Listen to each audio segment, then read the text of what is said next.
going. Hello, hello, hello. Hello, hello, hello. If you can see and hear us, please do let us know, because once again, the one time I would have faith in security in it is the one time it would betray us. So we are not going to be having that. Yeah, quite. Hello, everyone. It is an absolute delight to actually not feel like I have been, I don't know, coughing my guts up all night. This week, I'm almost a normal human. Not quite. My voice is still a bit strained, as you can probably hear. A bit coughy every once in a while, but I actually feel almost well. That's good, right? Yeah, we'll take that. Yeah, I'll take it. We'll take that. But happy Sunday, everyone. Hope you're all having a good end or start. I can never remember if Sunday is technically the end of the week or the start of the week. I know it's one of the two. For me, it is the end of the week. For me. I think that's how most reasonable people feel about it. Yeah, quite. Anyone who starts the week with Sunday deserves a quick slap. It's the weekend. Week end. End. Not, week start. Get out of it. It's the weekend. That's fair. But yeah, so today this is officially the start of season 6 for us over here at the Fantasy Lorebeards, which is exciting stuff. Season 5 was a bit of a chaotic series of triple backflips to get through it, but ultimately we got there. Yes, and yeah. Hopefully, season 6 will be some smoother sailing, but we'll see what the future holds. But for today's stream, we are going to be continuing on from where we sort of left off last week. Where last week we revisited and kind of did a part 2 where we talked about a lot about Nagash, and today one thing we thought it would be good would be to kind of wrap up a lot of Nagash's stuff, which we still have a little bit more coming in the future. But for today, we're going to be focusing on the big man's big hat itself, the Crown of Sorcery.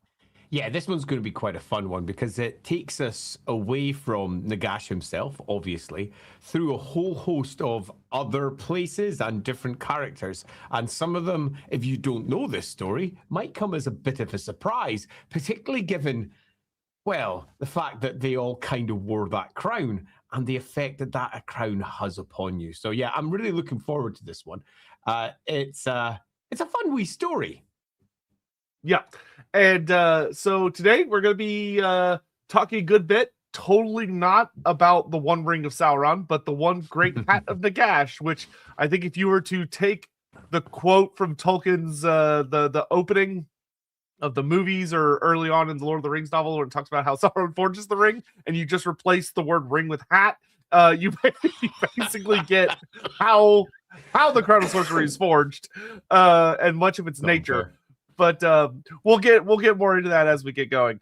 But thank you all so much for being here today. And without further ado, let's go ahead and do some of the early super chats, and then we can dive in, get into it. So, Magladroth. Yes, the One Ring of the One Ring of the Setting. Can't wait for the part where all 9 Mortarks start chasing down a moot halfling who has it. I'm looking forward to that very story. Yep. It's honestly, I'm kind of shocked there isn't like a satirical version of like a moot halfling either dying very, very suddenly or like stealing the Crown of Sorcery from Sigmar. As part of the Sigmar. I'm glad they didn't do it, but it's almost surprising it's not in there. Yeah, it is a little bit. Magladroth Sotek, I have a conspiracy theory that Thanquol one day becomes Queethel, okay, by accidentally becoming a god while allied to Be'lakor as he escapes his prison. Seems like the fail forward thing. Yeah, honestly, it would be very in character for him. It would. It would be a suitable end for Thanquol if you were looking to have one. Obviously, we know Thanquol returns somehow. He literally pulls the somehow Thanquol returned meme over in AOS. But I think if they hadn't decided to recycle the character, him ending up as a god accidentally would have been actually a very, very appropriate step up for the character. Yeah, I don't, especially with how warp shenanigans work, I don't hate this at all. Yeah, it's pretty much what I reasonable, said. actually. Good old Quito Grizzle Cat. Cole Patterson, wah! Hello. Azhag once showed up in a D&D one-shot I ran. Since he was a D&D orc, one of the PCs was his child. Of course. Also, of course. Also, can we build an Emperor-class dragon stream, please? At some point this season, that would probably be super fun. I agree. I think that'll be a fun one. So we'll definitely have that one on our list. But that I would be so curious to meet Azhag's son and or daughter. Metalis Decius, do we know anything about chaos influence in Nehekara? In my own headcanon, Arbal was once a Nehekaran champion. I mean, so sure. first I'll say, sure, why not? There's barely anything written about him at all, first of all. Second of all, of his past. What I will say is when it comes to chaos influence in Nehekara, it definitely exists. It's very rarely spoken about, which is kind of a big shame because the writers just don't like to spend that much time on living Nehekara. They only tend to focus on undead Nehekara. Yeah, but there are notes about like there were chaos assaults and there were like demon portals that opened up in a few instances and things like that, which those tend to not just happen. There's usually someone that causes it. Actually, as a really good example, this is not in the intent of the writers, I will say this, because they try and play it off as just a dumb Storm of Magic thing.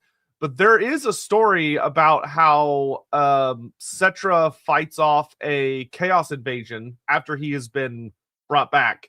And it literally ends with him finding the offending Lich Priest who, quote unquote, accidentally opened this chaos portal, and he bodily hurls him into it, which ends up closing it. And the thing about the Lich Priest that would make for really interesting storytelling is that they are alive. Like, they're not dead. The Lich Priests technically are vulnerable to chaos corruption. So you could very, very, very easily tell stories about Lich Priests falling to chaos. I actually don't think it would even be that extreme or difficult by any stretch of the imagination. It's kind of a shame that we never really got to see it, because it's one of those weird things where Warhammer explicitly is like, oh, the Lich Priests are alive and make sure they're not dead, yada, yada, yada. But everyone kind of treats them as if they're dead, which is a bit of a shame because, so do we know anything about chaos influence in Nehekara? Not nearly as much as we should, but it should be there. There's a very long-winded way of basically saying, yes, we do. Chaos is there doing stuff, but no one's bothered to write it. Yep. Joe Numbers, good morning from work, Lorebeards. Well, good morning to you. I hope work is interesting enough that the day keeps moving, but not so interesting that it's stressful.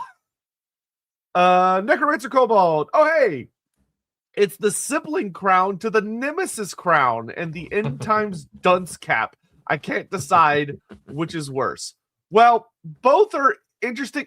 There's a part of me that wishes that the Nemesis crown was not a crown, but was like some other device.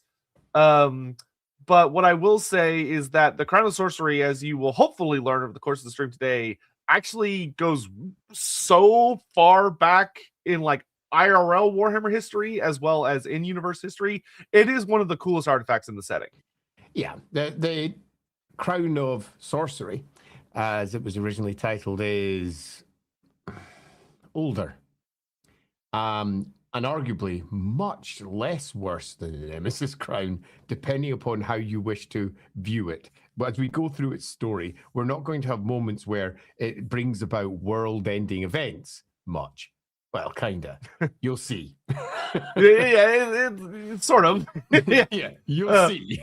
Watchdog Nemesis Crown stream soon. That's definitely something. That is definitely something we will almost certainly. Nemesis Crown is it's one of those fun ones because it's an artifact that actually lies outside of the canon of existing Games Workshop work. It's in the canon of work, but it lies outside of what is considered to be lore you can use because it comes from a timeline that never happened. ever. Yeah. That happens at the end of Karl Franz's rule when he's an old man. It's significantly after the world blows up.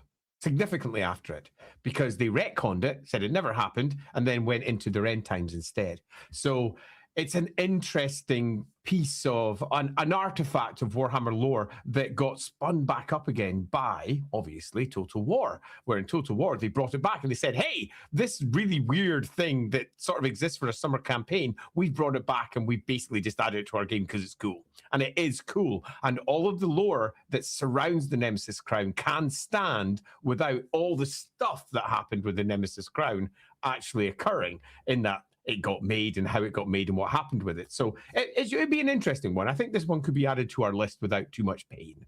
Yes, I definitely agree. Kislev must rise. Bring us Kislev. Okay, I guess that just means please have a Kislev stream at some point this season. I assume. We'll do some Kislev at some point. At least we'll give you the option for some Kislev at some point. Whether you decide to take it or not will be up to you. Speaking of which, if you haven't already, the vote for the August 30th stream is already up and running. You could, if enough of y'all get out there and vote, you could change what the result will be. Last I checked, it was mostly between the Firemouth and Scrag, I think. So consider hopping over there and throwing some votes up. Super Orlock, to you as well. Thank you very much. Thank you. Appreciated. Singemeister, proposal for alternate Nemesis. Alternate Nemesis Crown, Prince Albert. We're gonna carry on. Sure. Yep. Frank Magma. I personally would never fall for a cursed artifact. Reaches for phone. Doom scroll. Yeah. Yeah. Yeah, we can't relate to artifacts that have too much control in our lives. No. This is a fun one. Benjamin, there we go. Tier list stream idea: legendary artifacts of Warhammer. Ooh. Yeah, this is quite a fun one. This is a fun one because obviously there's a ridiculous number we can choose from, and there truly is. But if we're basically going, these are all the top tier ones, and we're now going to basically say which is the most or least powerful amongst them, you might find out a whole bunch of artifacts that we'd almost certainly go, that should be S tier, just drop down to D, because there's some artifacts on Warhammer that are truly ridiculous, just ridiculous. And when you view how powerful they are, you go, holy shit, wait a minute, we shouldn't have changed the entirety of how the End Times was written? And the answer is almost always yes. So I think this could be a super fun one, because there's some artifacts you might go, well, holy shit, the Hammer of Sigmar will be right up there. But will it? There are some really powerful artifacts in Warhammer that make Galmaraz and its creation look somewhat staid. So yeah, that's a really quite nice one. Galmaraz more like, Miraz, yeah. Miraz. Yeah. Ian Dude, glad to catch this live, even if I'm going to watch this at work tonight. Have a great stream. Such is the power of Sigmar Nagash. Yeah, don't say his legal name here on stream. You're not his mother. Stephen Lucas, of the Total War Warhammer items to stack, Nemesis Crown, Widowmakers, what are the things lying around the world could we stack to make an OP character? I mean, I think the game does so those obviously are two campaign items you can stick on the same character if you're just wanting to cackle evilly to yourself while the world burns around you. But there are not a ton of items still scattered around the world of like equal, let's say, weight given by Games Workshop themselves. There are a couple of fun ones. Obviously, you can have the 8 burning books of Khorne along with the 9 books of Nagash if you're just carrying like a full mobile library on your back. You could also, wield Galmaraz in one hand, Widowmaker in the other. I'm pretty sure there's art of someone doing that somewhere. There has to be. There's all sorts of goofy things out there. I would say that those two occupy a bit of a unique space within a lot of the kind of cultural headspace of Warhammer fans. I don't know if there's anything that like the Crown of Sorcery is and Galmaraz are probably the only two items that have the same level of like. I'm going to say come watch our tier list stream. Hey, there you go. We will be discussing exactly that point, because the more I think about it, the more I want to do it. Because the question you've asked is a really good one. I think it'll be fun for us to delve through it. So yeah, let's do it this way instead. There you go. Necromancer Cobalt. The Nemesis crown is in the end times. It was just turned into the magic dunce cap that flew from character to character, helping the end times. Oh, it was the invisible idiot hat. I see. So obviously, haha, funny joke. But when you read the Nemesis crown's ability to like alter fate, which is very nebulous, it's a very like non-super descript power. But it would be not impossible to suggest that could theoretically be what the Nemesis crown actually does, is bring about the end of the world. Yeah, totally. And for those of you who are Lawhammer fans, you'll know that our version of Galmaraz makes that Nemesis crown look like an absolute piece of trash. So yeah, we released the stats for that over in Lawhammer for the patrons, because it has the same rune on it as the Nemesis crown. There you go. Grim Isaac, do y'all have a planned schedule for Tuesday stream? Yes. So basically this Tuesday is us getting caught up on the old world. Because there's some new books out, and we don't want to fall too far behind. I have 100% not read those yet. Yeah, that's fine. One of them only came out yesterday, so we're gonna get caught up on that story. I do have list stuff. So we have the whole like finishing out the quote unquote Incan dwarves or the Lustrian dwarfs stream. We've also got the I thought I could do 4 gods in a stream. Haha, wow, I'm stupid. We only got 1 done. So we will do the others as time advances. That actually proved to be very, very fun. I had a very good time with Ross talking about Morgoth / Melkor, which even though there were definitely you only did 1. We only did 1. It was terrible. Like, it was fun, but it was terrible. I think we will probably play around with the whole like a god invades Warhammer like maybe once a month. So expect the next one in like September. Because it's fun, but it's also like pretty distant from the usual things. But it was fun. So we'll probably come back again for the next one. And you know what we'll do is, since there's 3 left, we'll probably do a poll after the stream about which one should be next month. That would be smart. So we'll do that. Smart. Like that. Good choice. Swarzaj, to clarify, Kislev must rise is my round. Oh, for Kislev Army in the Old World. Agree. Yeah, that would be super awesome. Is it coming? Well, we'll see. Yeah, I very much hope that's the case. Daedalus Media. Hey, I enjoy watching this while hobbying. Thanks for that. Well, thank you. And best of luck on whatever it is that you are painting and or building and or whatevering today. Yeah.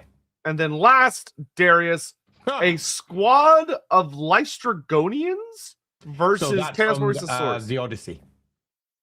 Oh, they're the giants, right? Fuck off giants covered in metal. Who just tear everything apart. Horrendous scene. They'd probably eat them for breakfast. I mean, the Chaos Warriors and Saurus would put up a good fight. But they'd probably be that'd be like fighting ogres and plate. Like that's not gonna go well. Yeah, it was a pretty cool scene. I enjoyed that. Yeah. Good times. Joe numbers: Corn Book 1, proper axe swinging. Corn Book 2, weaponry / armor maintenance. Corn Book 3, slaughter and you take killing to the next level. Well, and then you got Corn Book 4 because there are 8. You have to get into the techie side. You have to do how to build a demon robot for idiots. That's one of your books. But with that, oh no, we got one more that slipped in. Stephen Lucas, Andy, your thoughts about Morgoth and Warhammer. So how his empire got trapped in a quagmire that is known as the Darklands. So be honest, he wouldn't be the first. Yeah, basically. the way that people voted, he ended up manifesting into the Darklands, and he built up New Angbad and kind of fell to a lot of his character flaws of he was just building and building and building and kind of just got mired in the endless war of Warhammer. Yeah, I was pretty ill, so I didn't see that stream. So from what I hear, that sounds fair. Morgoth in Warhammer ended up being trapped down the Badlands. To me, seems almost funny. I quite like that. I will have to watch it first to have a proper opinion, though. It was goofy. In a good way, but goofy. All right, and with that, do you have an intro today, Andy? For the Crown of Sorcery. Are we ready for this guy? The Crown of Sorcery. Oh, there you go. Sorcery. There we go. That 120 points. 125 points. Goddamn. Yeah, the Crown of Sorcery all the way back in the day came out for and was released for the 4th edition of Warhammer. Now, for those of you who don't know your editions, let me take you back in time to a teenage version of Andy. Can you imagine such a thing? No beard. At this point, I owned my own shop. No beard. No beard. What the hell? That I ran from a scout hut. And I had my own club that was attached to this shop. And we played a whole hell of a lot of Warhammer. And the 4th edition came out, which was a big box set involving Grom the Paunch facing off Eltharion the Grim. And not long after, we got Arcane Magic, which was the big box set including all the rules for magic in Warhammer. It included color magic, it included loads and loads of spell items, it included necromancy, dark magic, all the rest of it.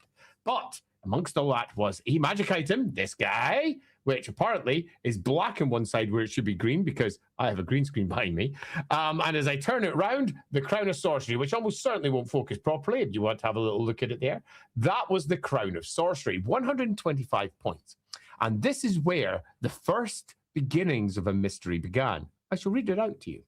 The Crown of Sorcery is an ancient relic which once belonged to the, and I'm going to stop here because it's got an E on the end, so it's Lich Lord Nagash. Not Lich Lord, Lich Lord. Or because I was Scottish, Lich Lord Nagash.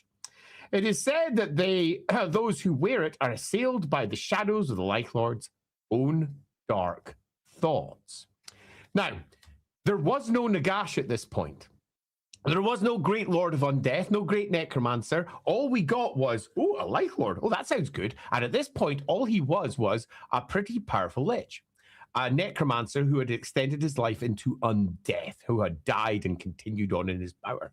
And this was Nagash's supposed crown. And the card itself gave you the powers of a 3rd level Necromancer. Now, you might go, what the fuck does that mean? It's super easy to explain. In Warhammer Fantasy Battle during the 4th edition, there was 4 levels of wizard. Level 1, 2, 3, and 4. Pretty easy. Level 3 meant you were a pretty powerful wizard. And in some respects, that shows you just how much of Nagash had managed to slip through into this.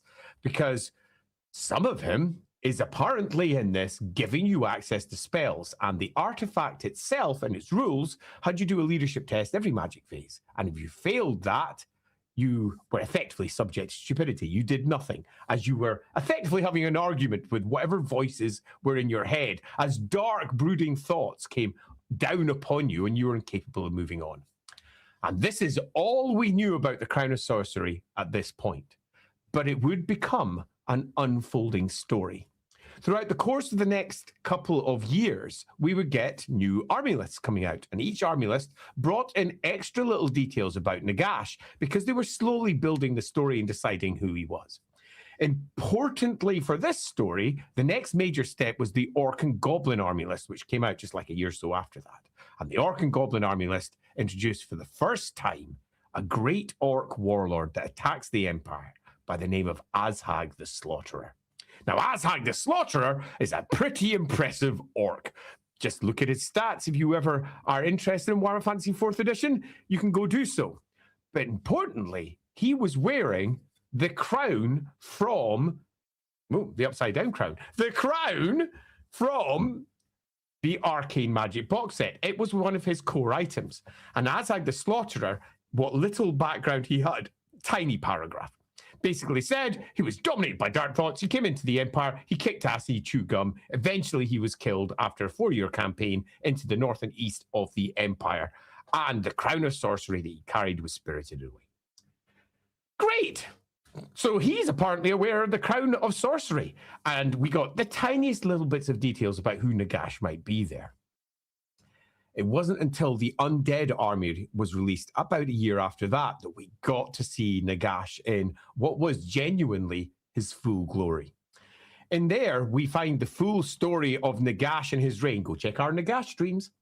And we get the full story of also his crown, which Nagash created from. And if we go with the Orc and Goblin army list, it's iron, if we go with Nagash's one, it's probably, that was in the Undead Army list, it's probably a form of iron, possibly meteoric iron, which is star metal, which is Gromril. Gromril appears to be the most likely outcome, although it's grown dark over the many years of the horrendous, let's call it evil powers that reside within it. But it's probably Gromril, although it's marked as iron in many places. It's also marked as something else in another place. I'll get to there in a moment. So what we've got is a great iron crown that was worn by Azag the Slaughterer, and in the Undead Army list, we get its creation, where it was created to effectively magnify Nagash's power by 1,000-fold, because fucking Warhammer. We are not just simply making someone a relatively powerful necromancer, we're making him a super uber one. And he is very clearly creating the crown with a purpose, because it makes it very obvious. He instills it with a part of his essence that can then be redoubled using all of the warpstone that he found, Nagash, the great necromancer, in the land of Nagashazar, which he ruled at the heart of an empire. At this point, he has a whole empire around him, and the crown is his literal crown as emperor of this great land, which is a mixture of ghouls, undead, and some rather pathetic humans. Sounds great. However, without going into all of that story, because we're going to go into that story very, very soon, he loses his crown in a big old fight against a chap called Alcadazar. We'll learn about more of that very soon. The crown goes walkies with Alcadazar. He freezes to death, goes down a river. It gets picked up by someone else by the name of Kadon.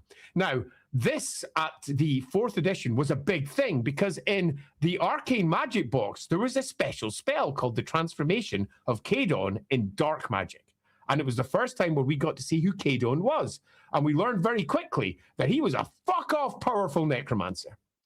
There's a whole story about what Kadon does with it and what he does with his crown, the empire that he forms, what becomes of that empire, but we're going to get to that soon.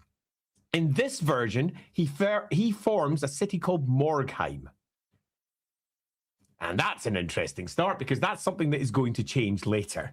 He makes this great city and creates a great undead empire, which is then taken out by orcs. Now, I'm going to pull out the orcs name because it always makes me laugh because it's one of those names. I've got it written down here so I wouldn't forget it because I always forget orc names. Morgheim. And of course, it's brought down by, it's Bork, isn't it? It's Bork? It's Bork. Yeah, so it's originally brought down by Bork. I do love it. No, it's worse. It's Dork. It's Dork Red-Eye. Dork is back. Dork's back! You know, Dorky Red-Eye. So Dork Red-Eye brings it down.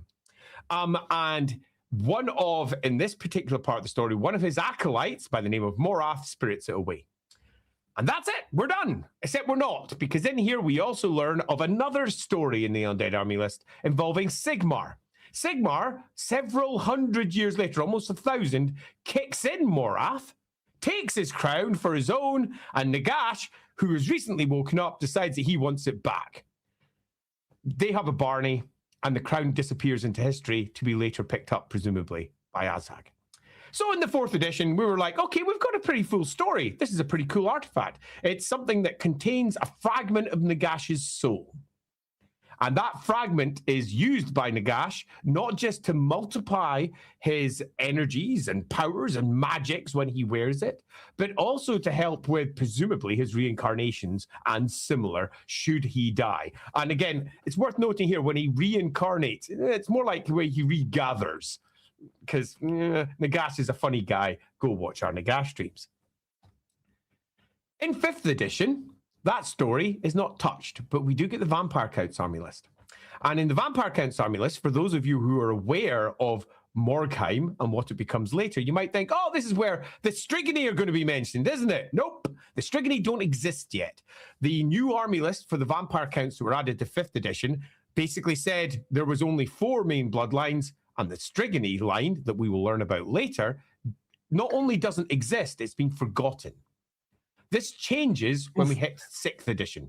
Completely changes. In 6th edition, the undead are entirely revamped again, and revamp being the word of choice, and the Strigony are added. Pardon? I said, haha. I couldn't help myself. And the Strigony are added. And the Strigos Empire Kingdom, depending on which wording we go with, is also added. And Morgheim is renamed Moorkane.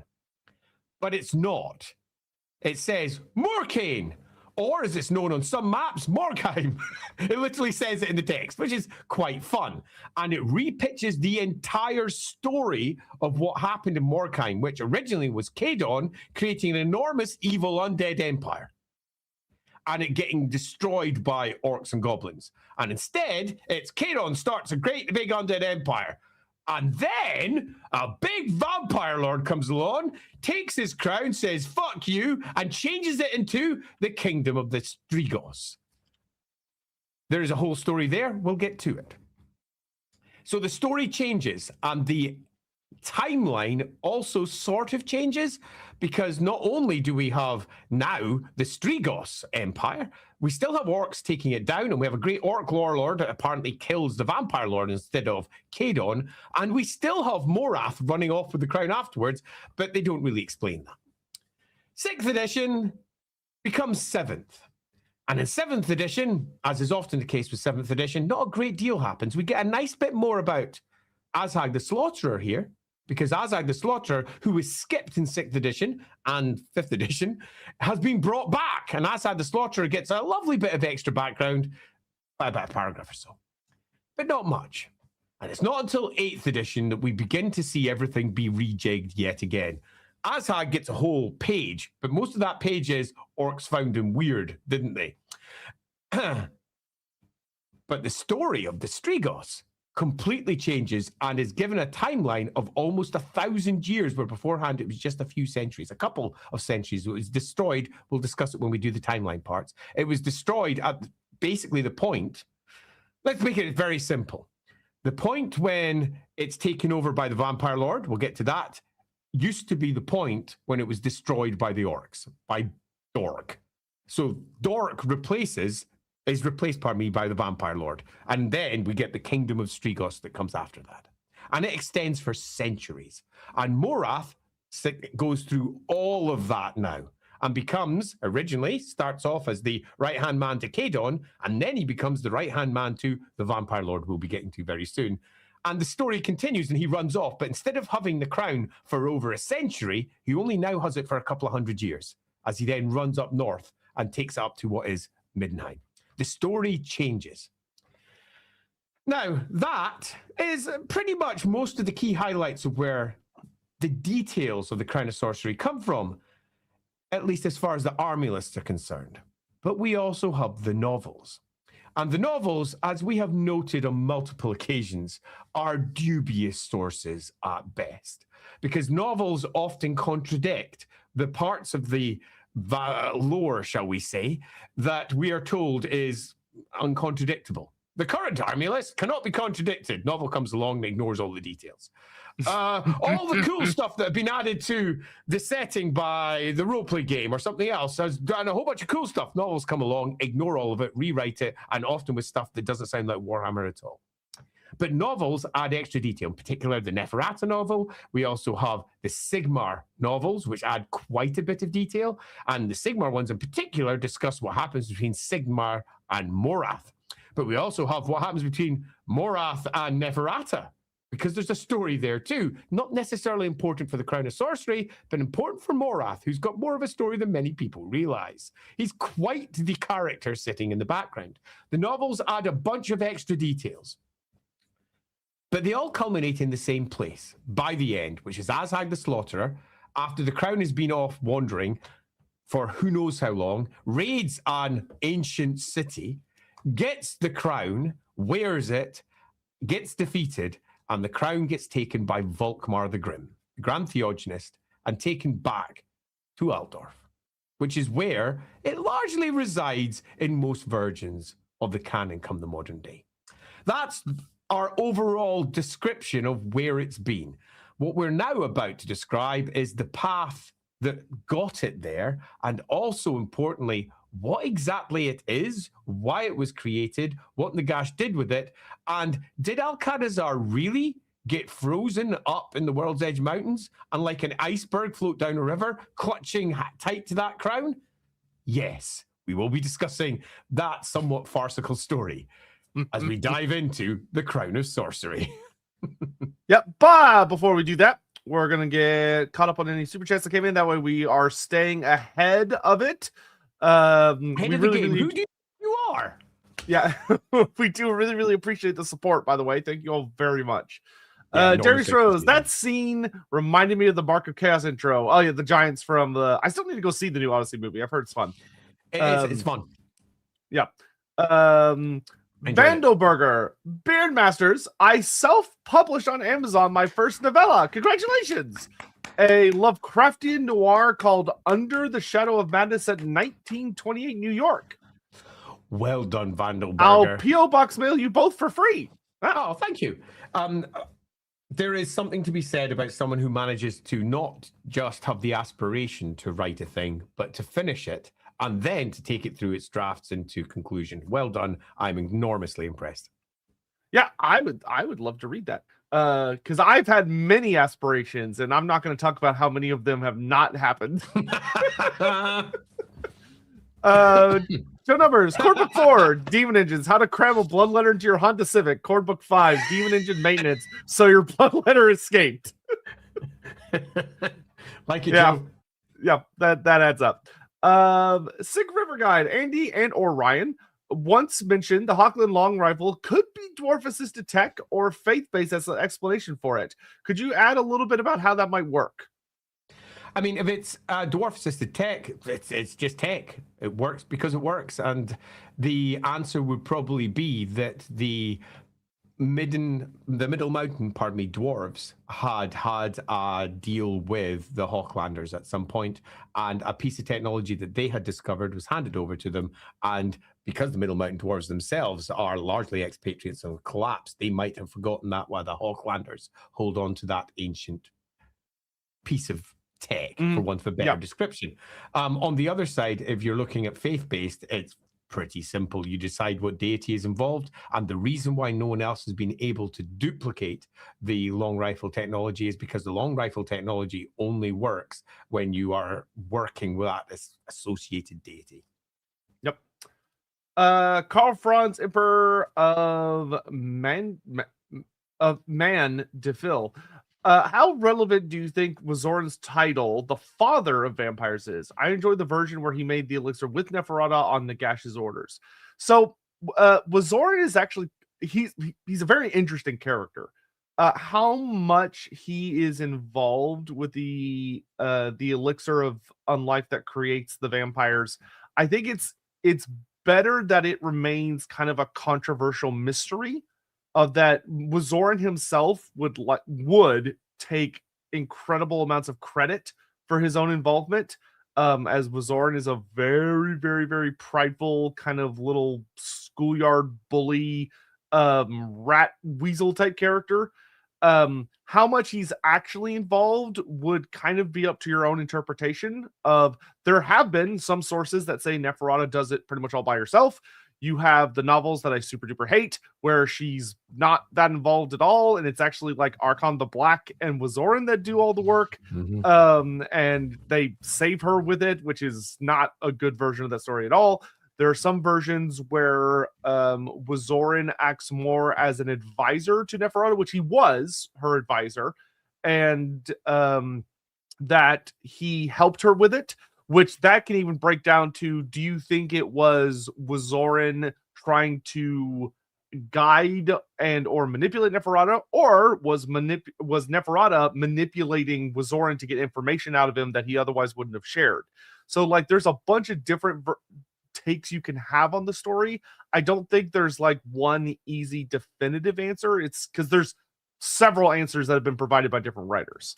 Yeah, I agree. There is no easy answer here. But I do think that if we're writing these characters, our job, while we examine them, is to try and ensure that the actions that the characters take define their characters. And Soren's character is pretty definitive. The dude's a dick. He likes to claim, he's prideful. It's going to be his, whether it was his or not. And most likely he will reached the point where he believes he was the one who did it, because that suggests that he did have discussions with Neferata, who probably, if we go with the best version of the story, made it. She was the one who started the whole process. That's what we want to reinforce. So Neferata is the one who does the job. With Soren provides advice, and that advice, as far as he's concerned, made it happen. As far as he's concerned, it's him. If without him, there is no elixir, because he provided the extra wafer-thin mint to the very top of that pillar of magic that made it happen. So as far as he's concerned, fucking father of vampires, without me, none of you would fucking exist. Where Neferata, having done all the fucking work, is like, what the fuck are you going on about? I got there eventually anyway. You helped. But what the fuck? When was Oren's like, we contributed equally to the birth of this baby. Yeah, totally. Equally. So that matches both of their characters pretty well. Also matches how we get different people dealing with the gender divides often as well, where there's almost classic stories of women doing all the work, a man coming in and taking credit for it. And having that story reflect that and then work down through the ages makes a certain amount of sense, because it is the human story that happens all too often. Super fun. I like that version of it, but it's only one. So go with whatever you prefer.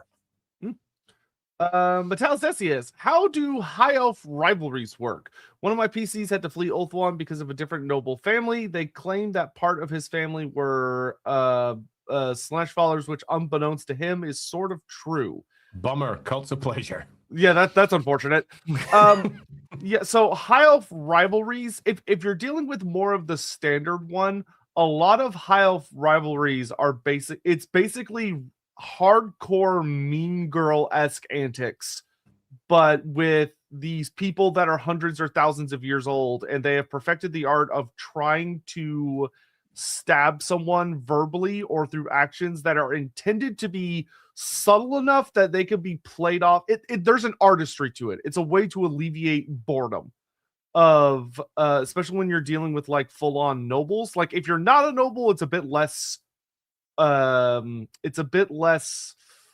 the word I'm looking for here? I'm not sure. I would nasty. Yeah, yes, yeah. I would say it's probably less over the top than if you're dealing with like the aristocrats, where like for them, a lot of them, like when you read like the army books and stuff, that is like their greatest form of entertainment, is that the Phoenix Court is this cloak and dagger thing where very rarely are you going to have someone like actively causing physical harm to another person, but they are going to do everything in their power to tear down anyone they can, because A, you're eliminating a rival for the Phoenix King's attention and influence, and B, they're just a lot of high elves, like their particular blend of arrogance and believing that they are always in the right and that everything that exists should owe thanks to them because it exists can make them incredibly cruel, mean-spirited assholes. Like sure, they might be like they're going to paint themselves very much as the defenders of the world, but in some ways, because they line up behind that philosophy, it sort of enables them to do things that even a dark elf would probably be like, oh, that's kind of low. I'll keep it nice and simple. They are emotional teenagers in how they deal with the world, and every slight is felt. And everything that goes wrong is not easily forgotten. These are not humans who quickly get over things. These are elves who hold on to those bitter enmities for months to years to decades. And every single slight, of which there are many, because they are living standard lives, day by day existences, throwing slights at each other. Every slight adds on and gets bigger and bigger. So yes, Mean Girls is, I think, thank you very much for an extra can of juice. Thank you. Mean Girls is a perfect example, as dropped by Ryan, of where to start. Think of the pettiness that you get from those sort of interactions, and then think of, if you really want to make it feel elven, make about 30 or 40 what you consider to be major slights that have come your way. And they're, in some regards, almost more petty than dwarves, but at the same point, they are teenagers, which means they also do the other thing. They're constantly living in each other's lives. They're never getting away from each other. And unlike dwarves, they just get over it sometimes. And they work with their enemies again and again and again. It's one of the reasons why the Dark Elves work so well, is because for all they feel all those things, they're also quick to persuade and get around them. So don't turn it into dwarven grudges. That's not what it is. These are much more petty and much more emotional in nature, and also in some regards, much easier to ignore when needs must. Yeah, one of the things I would recommend is for if you have like a high elf PC and then high elf NPCs, is working with the player to come up with like a pretty large, like a list, like Andy said, of like 20 to 30 things that happened in the past, and have some of them be like, from a human perspective, have some of them be like so insignificant and stupid that the humans are like, well, surely that was just a coincidence, and the elf just goes off on like a ramble. Like if you've ever been part of family drama where someone's like, oh no, they meant to do that thing because they knew it would upset me, and you're like, I don't think they did.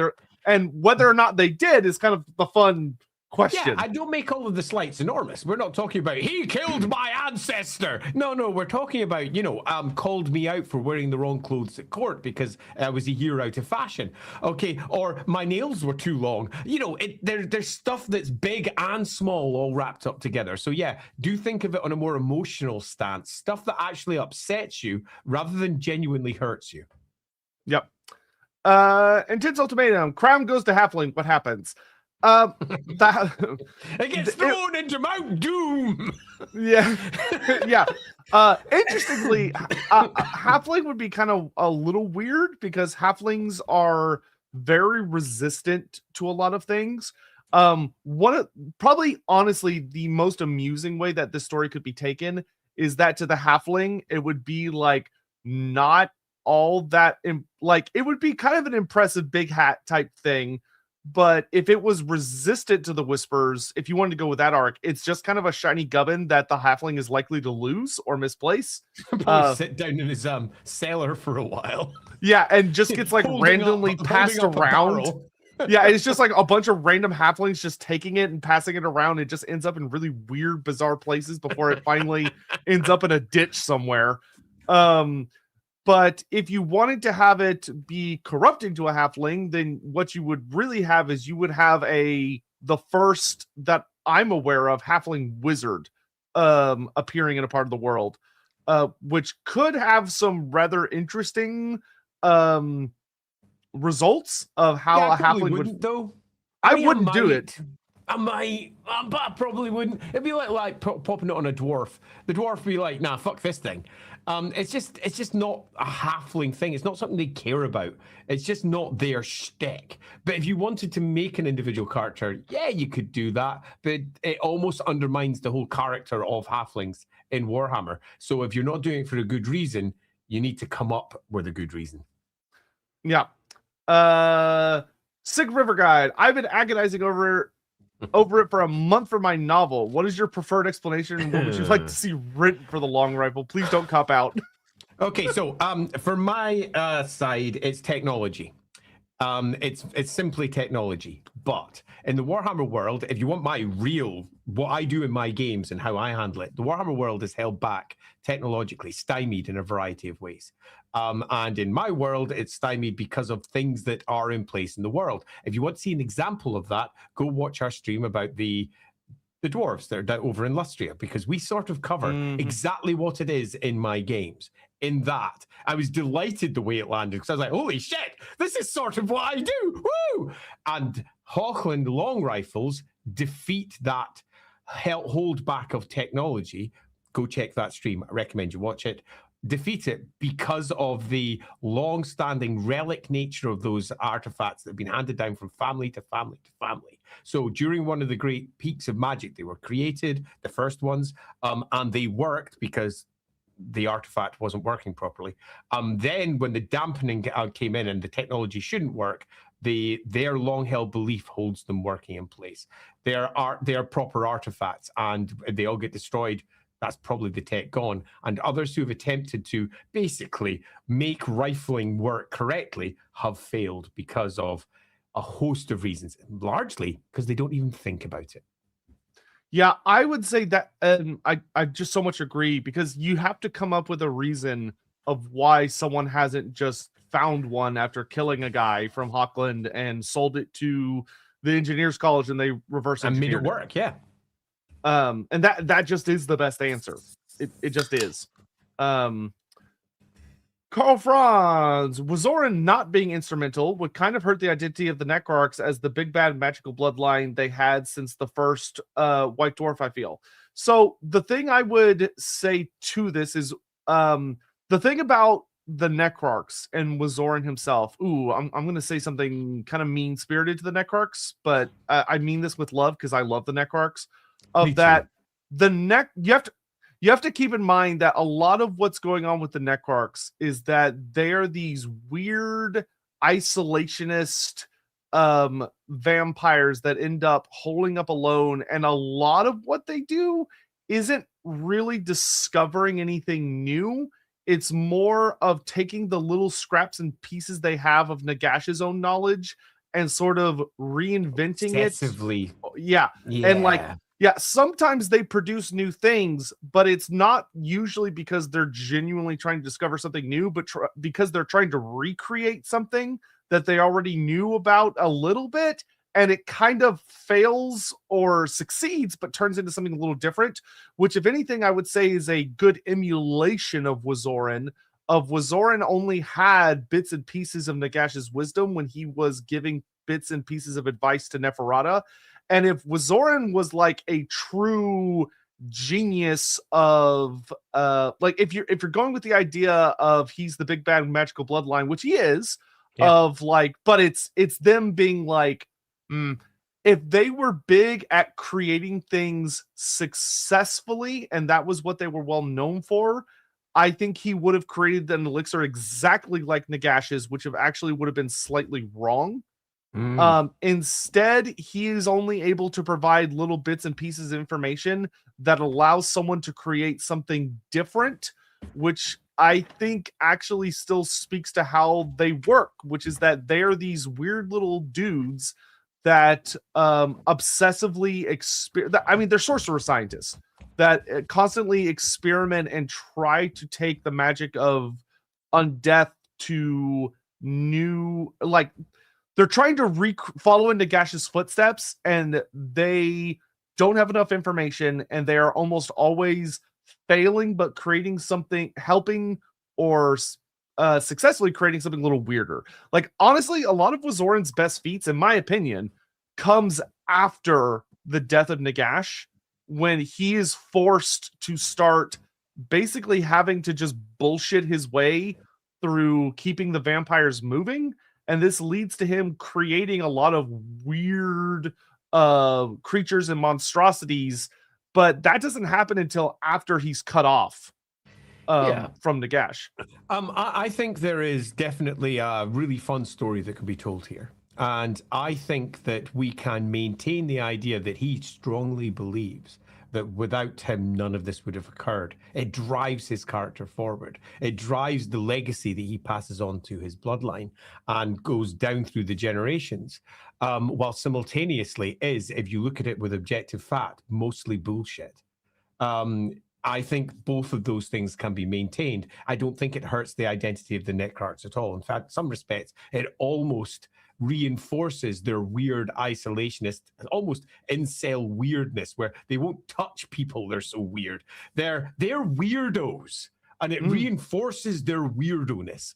And the idea that this small addition is enough to make him believe it was him, and he will die on that grave, that he would absolutely be the one that was responsible for the entirety of the process. And without him, Neferata got nowhere. Where the truth of it is, Neferata does the lion's share of the study and the work, and he provides some assistance.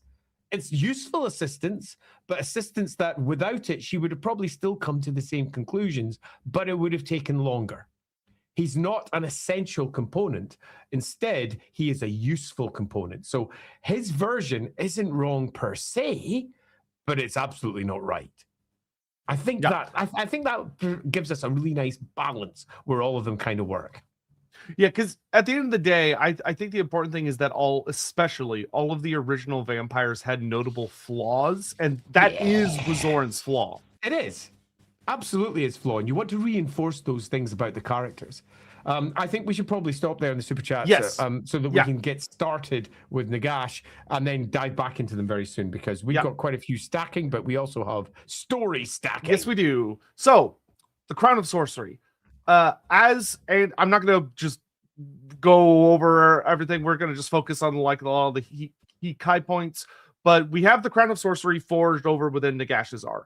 And this, of course, was not just in a way. It wasn't by itself, but it was the crowning well, pun unintended originally, but now intended achievement of the set of items that Nagash forged for himself as part of his attempt to make himself as powerful as possible. Where he not only did that, but also the black armor Morricane and his Alakanash, the big staff, and then his big old sword. Nagash used every artifice that he could possibly come up with. And you have to remember that this is also when he's working hand in hand with the Skaven, and he is trading a lot of secrets and wisdom and magic tech and actual tech with them. And he also created it in the infamous warp forges of Nagashazar. So we're dealing with a form of smithing that is so far beyond what most of the Warhammer world has seen, because when you are forging in literal warp fire, you are basically taking raw magic and infusing physical material with it to such a grotesque degree that you can shape it to almost anything. Super dangerous. But Nagash doesn't really care. This guy was literally eating warpstone. So he's a dude. It's like when you think about like how powerful elven artifact crafting is or dwarven rune smithing is, those are powerful systems, but they often work within a system of caution, or they have like divine influence helping guide and protect them, or in the dwarfs having like really careful things containing really specific amounts of magic. Nagash isn't doing that. He's basically walking into the heart of a nuclear reactor and making stuff and pulling out, like pouring as much in as possible. And then when he walks out smoking, but his body is already dead, so he doesn't even care. The things that he walked out with, is it? Well, yeah. The things that he created from it are truly over the top items. Yeah, this is an era of Nagash that deserves just a little bit of introduction. This is after he has led down in the south, after he has been defeated, after he has fled from his own people, hounded out of his own country, and after he has built his own empire around this great warpstone meteorite by Nagashazar, after he has come to lead an undead and living empire, and he is at almost the peak of his power. He is at the point now where he is mastering the necromancy that he started.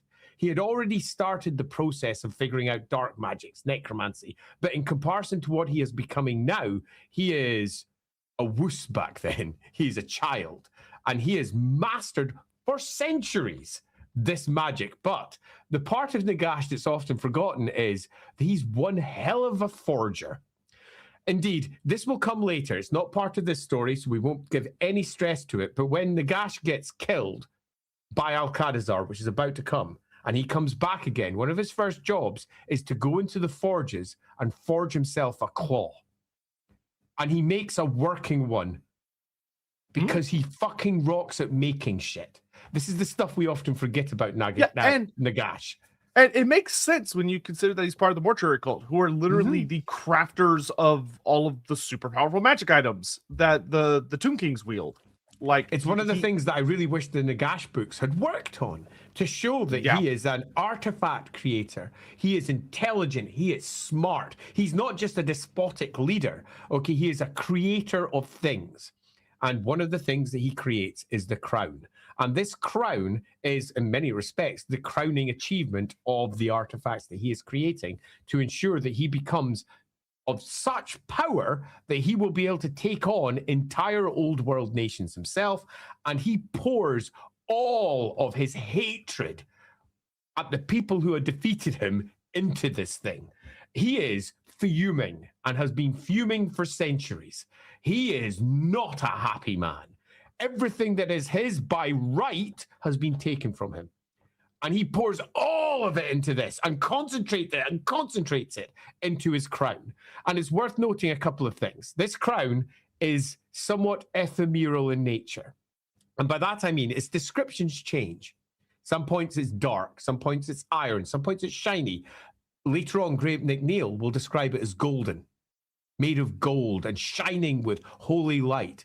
This crown is not a fixed artifact. This crown must change size because it is worn by multiple people with multiple different cranial sizes, including Nagash himself, who has a skull like fucking huge. Yeah, it's very big. He's not got a tiny little crown sitting on top of his big shiny metal dome, well, scully dome. He's got a massive fuck off crown on top of it with an enormous Egyptian style mitre sitting out the middle of it. This will shrink down for the humans that wear it and will get even bigger when Azhag wears it at a later date. This crown is magical. And it is almost certainly forged from either star metal or warpstone or a mixture of the both, and has been made into a fully corporeal artifact that is probably made of Gromrel at its core, but has warpstone laced within it in a variety of ways. And it is a combination of centuries of skill. And it contains not just parts of his soul, it is also an amplifier. And this is the part that's easy to miss if you just read the artifact or read a bit, because it's the crown that he effectively uses to create to empower the great ritual. It goes through the crown and out. It's a great amplifier of his power. It's why he needs it. It's why later on, when he comes back, he's like, first thing I fucking need is my fucking crown, because the crown is an essential component of his massive capabilities of power. Yeah, and it's one of those things where Nagash, likely not thinking of the consequences, pours a good amount of himself into this crown, which kind of very similar to Sauron of the Ring. One of the things about Magic and Warhammer is that there are various stories, especially when you're reading like High Elf and Dwarf and you're delving into the artifacts, where those that are willing to pouring lots of emotion, pouring a lot of one's own self into an item will have dramatic effects. It can be very, very dangerous. But many of the some of the most powerful elven and dwarf artifacts are from the War of Vengeance. And it's because during those times, those smiths were pouring so much of their personal anguish and hate and bitterness into the things that they were making, that they created horrific weapons of war that the dwarves and the elves would later look back at and say, we shouldn't use those because they're off. Like, they're powerful, but like using them comes at a price because there's something fundamentally like sinister about them.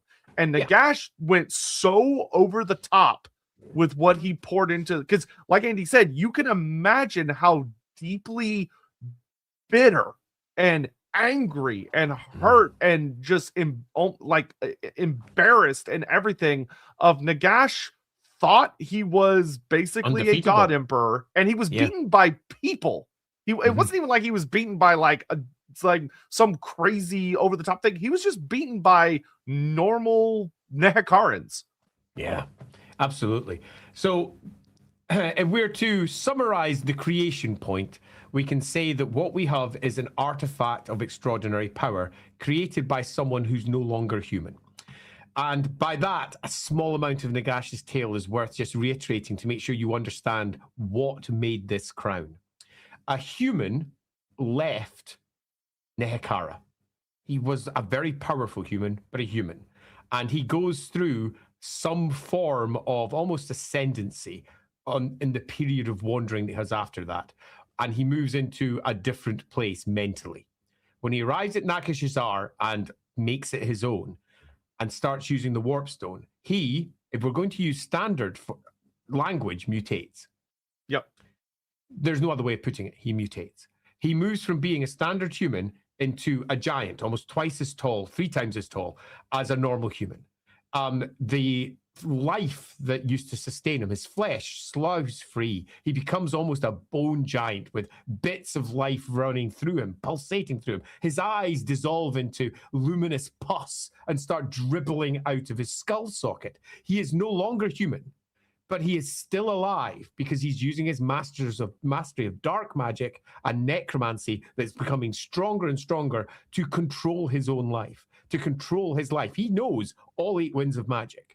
Don't be in any way uncertain about that. He'll understand life and death. He'll understand how to control this. And it is this enormous entity, this entity of pure rage and terror and megalomania, if you look at the empire he's built, a mutant that has now almost arrested his mutation, who is a consumer of warpstone, a manipulator of warpstone, and a user of warpstone, who has managed to hold off the Skaven that attempted to take all his warpstone, make deals with them, and sat there for centuries creating artifacts of vengeance.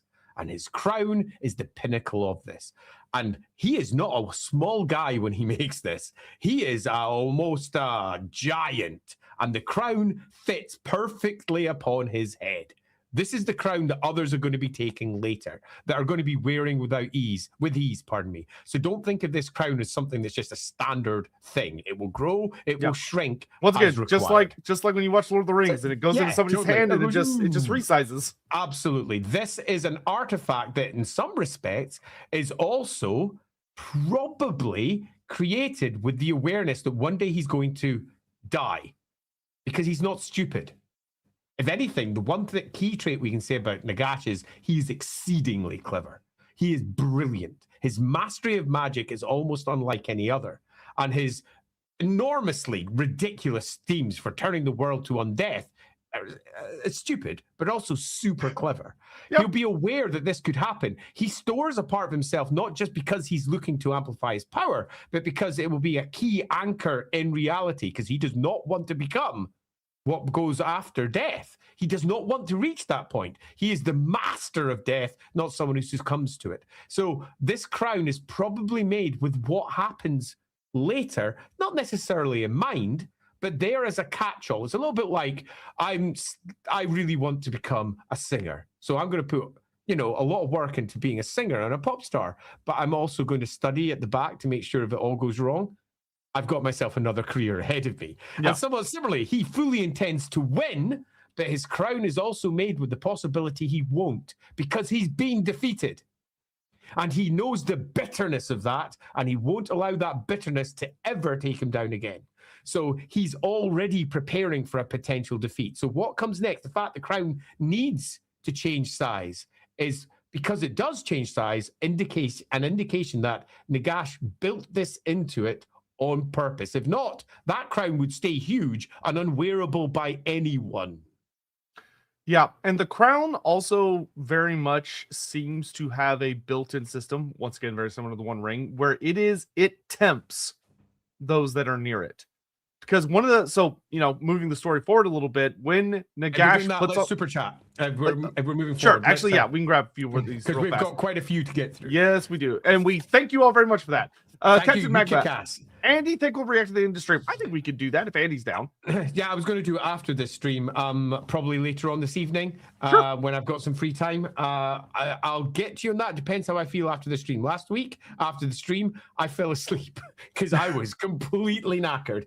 I intend to do this, but I'll put up a message over on Lawhammered. It'll be on the Lawhammer channel, because I inevitably am going to want to speak for more than like 3 or 4 minutes on it, because I won't be able to help myself. It's fun. It's a fun exactly.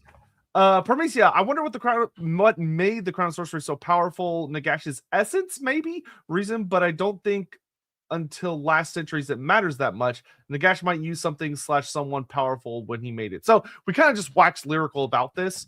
But the crown, the crown, as you'll see, does remain consistently very, very powerful. Yep. for its entire all the way existence. through, and never loses any of that power throughout its many iterations. And even when we're dealing with earlier editions or later editions, they all follow the same basic rule, which is this crown contains enormous power, and as Ryan just said, tempts.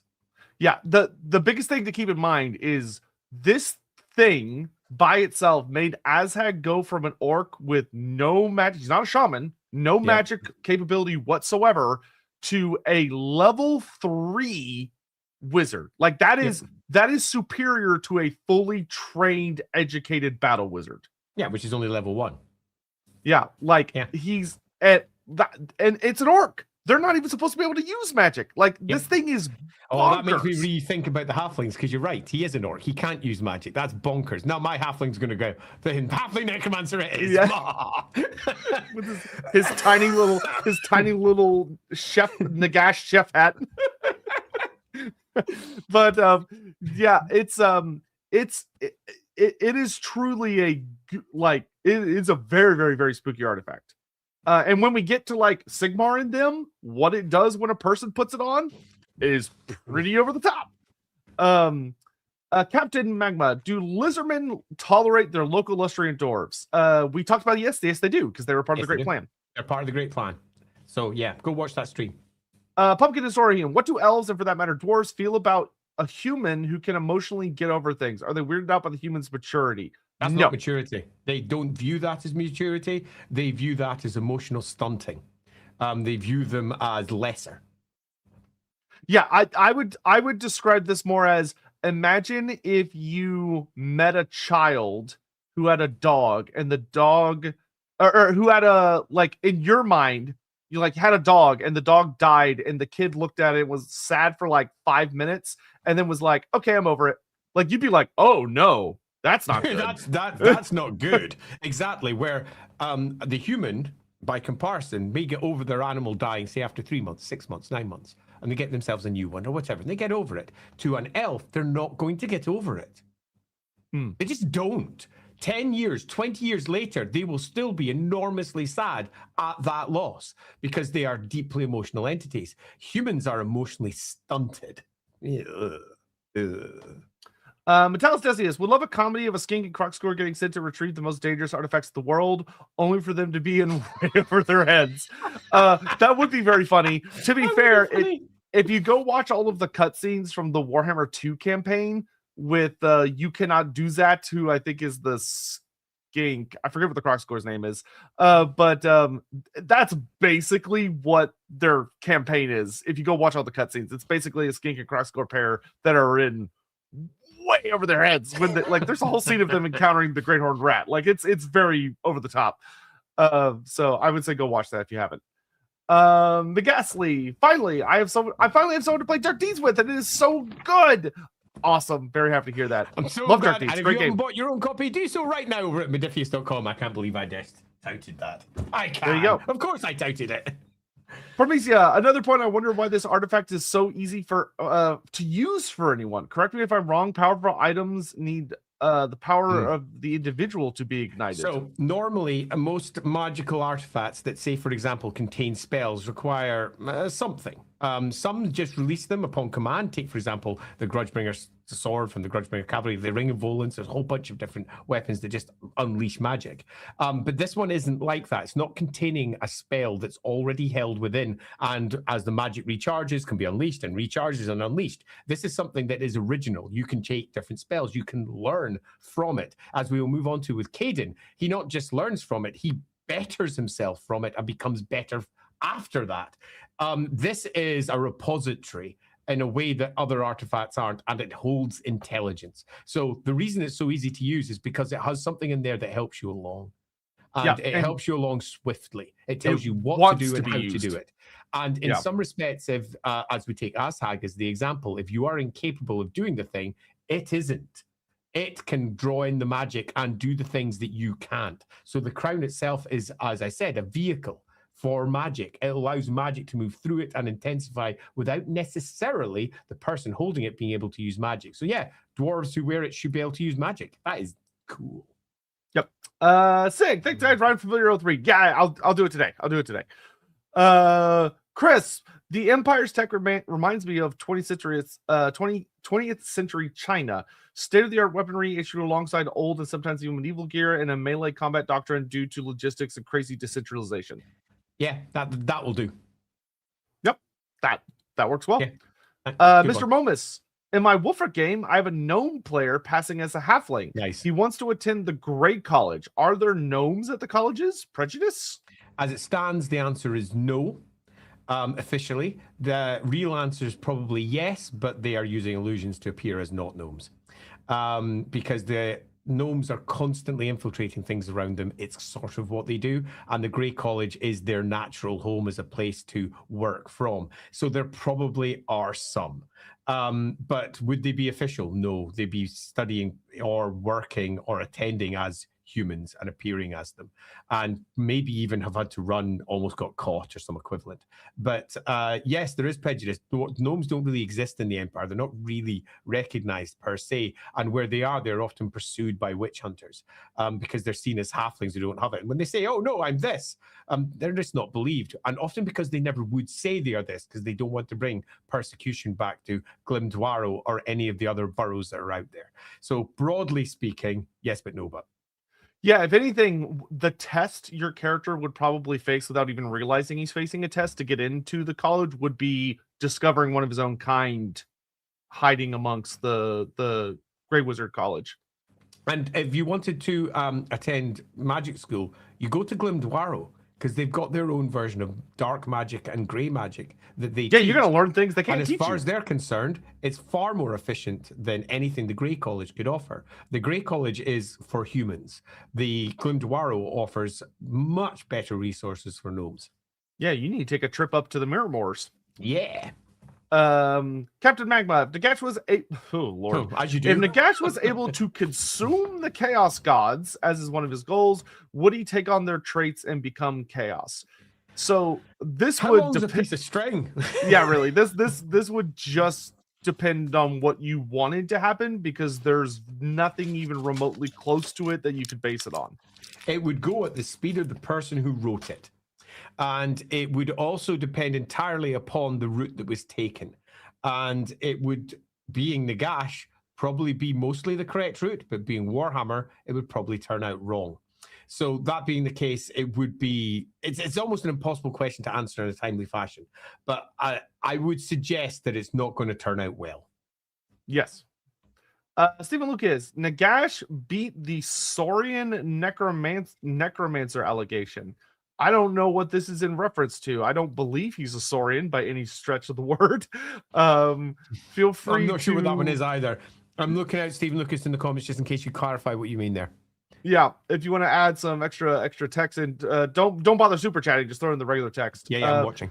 Formicia, it is such an interesting point that Nagash isn't being a chaos follower, despite that he already ate a corrosive amount of warpstone. If that could be another person he had just already. To bring that one up. Oh, Sauron. Oh, yes.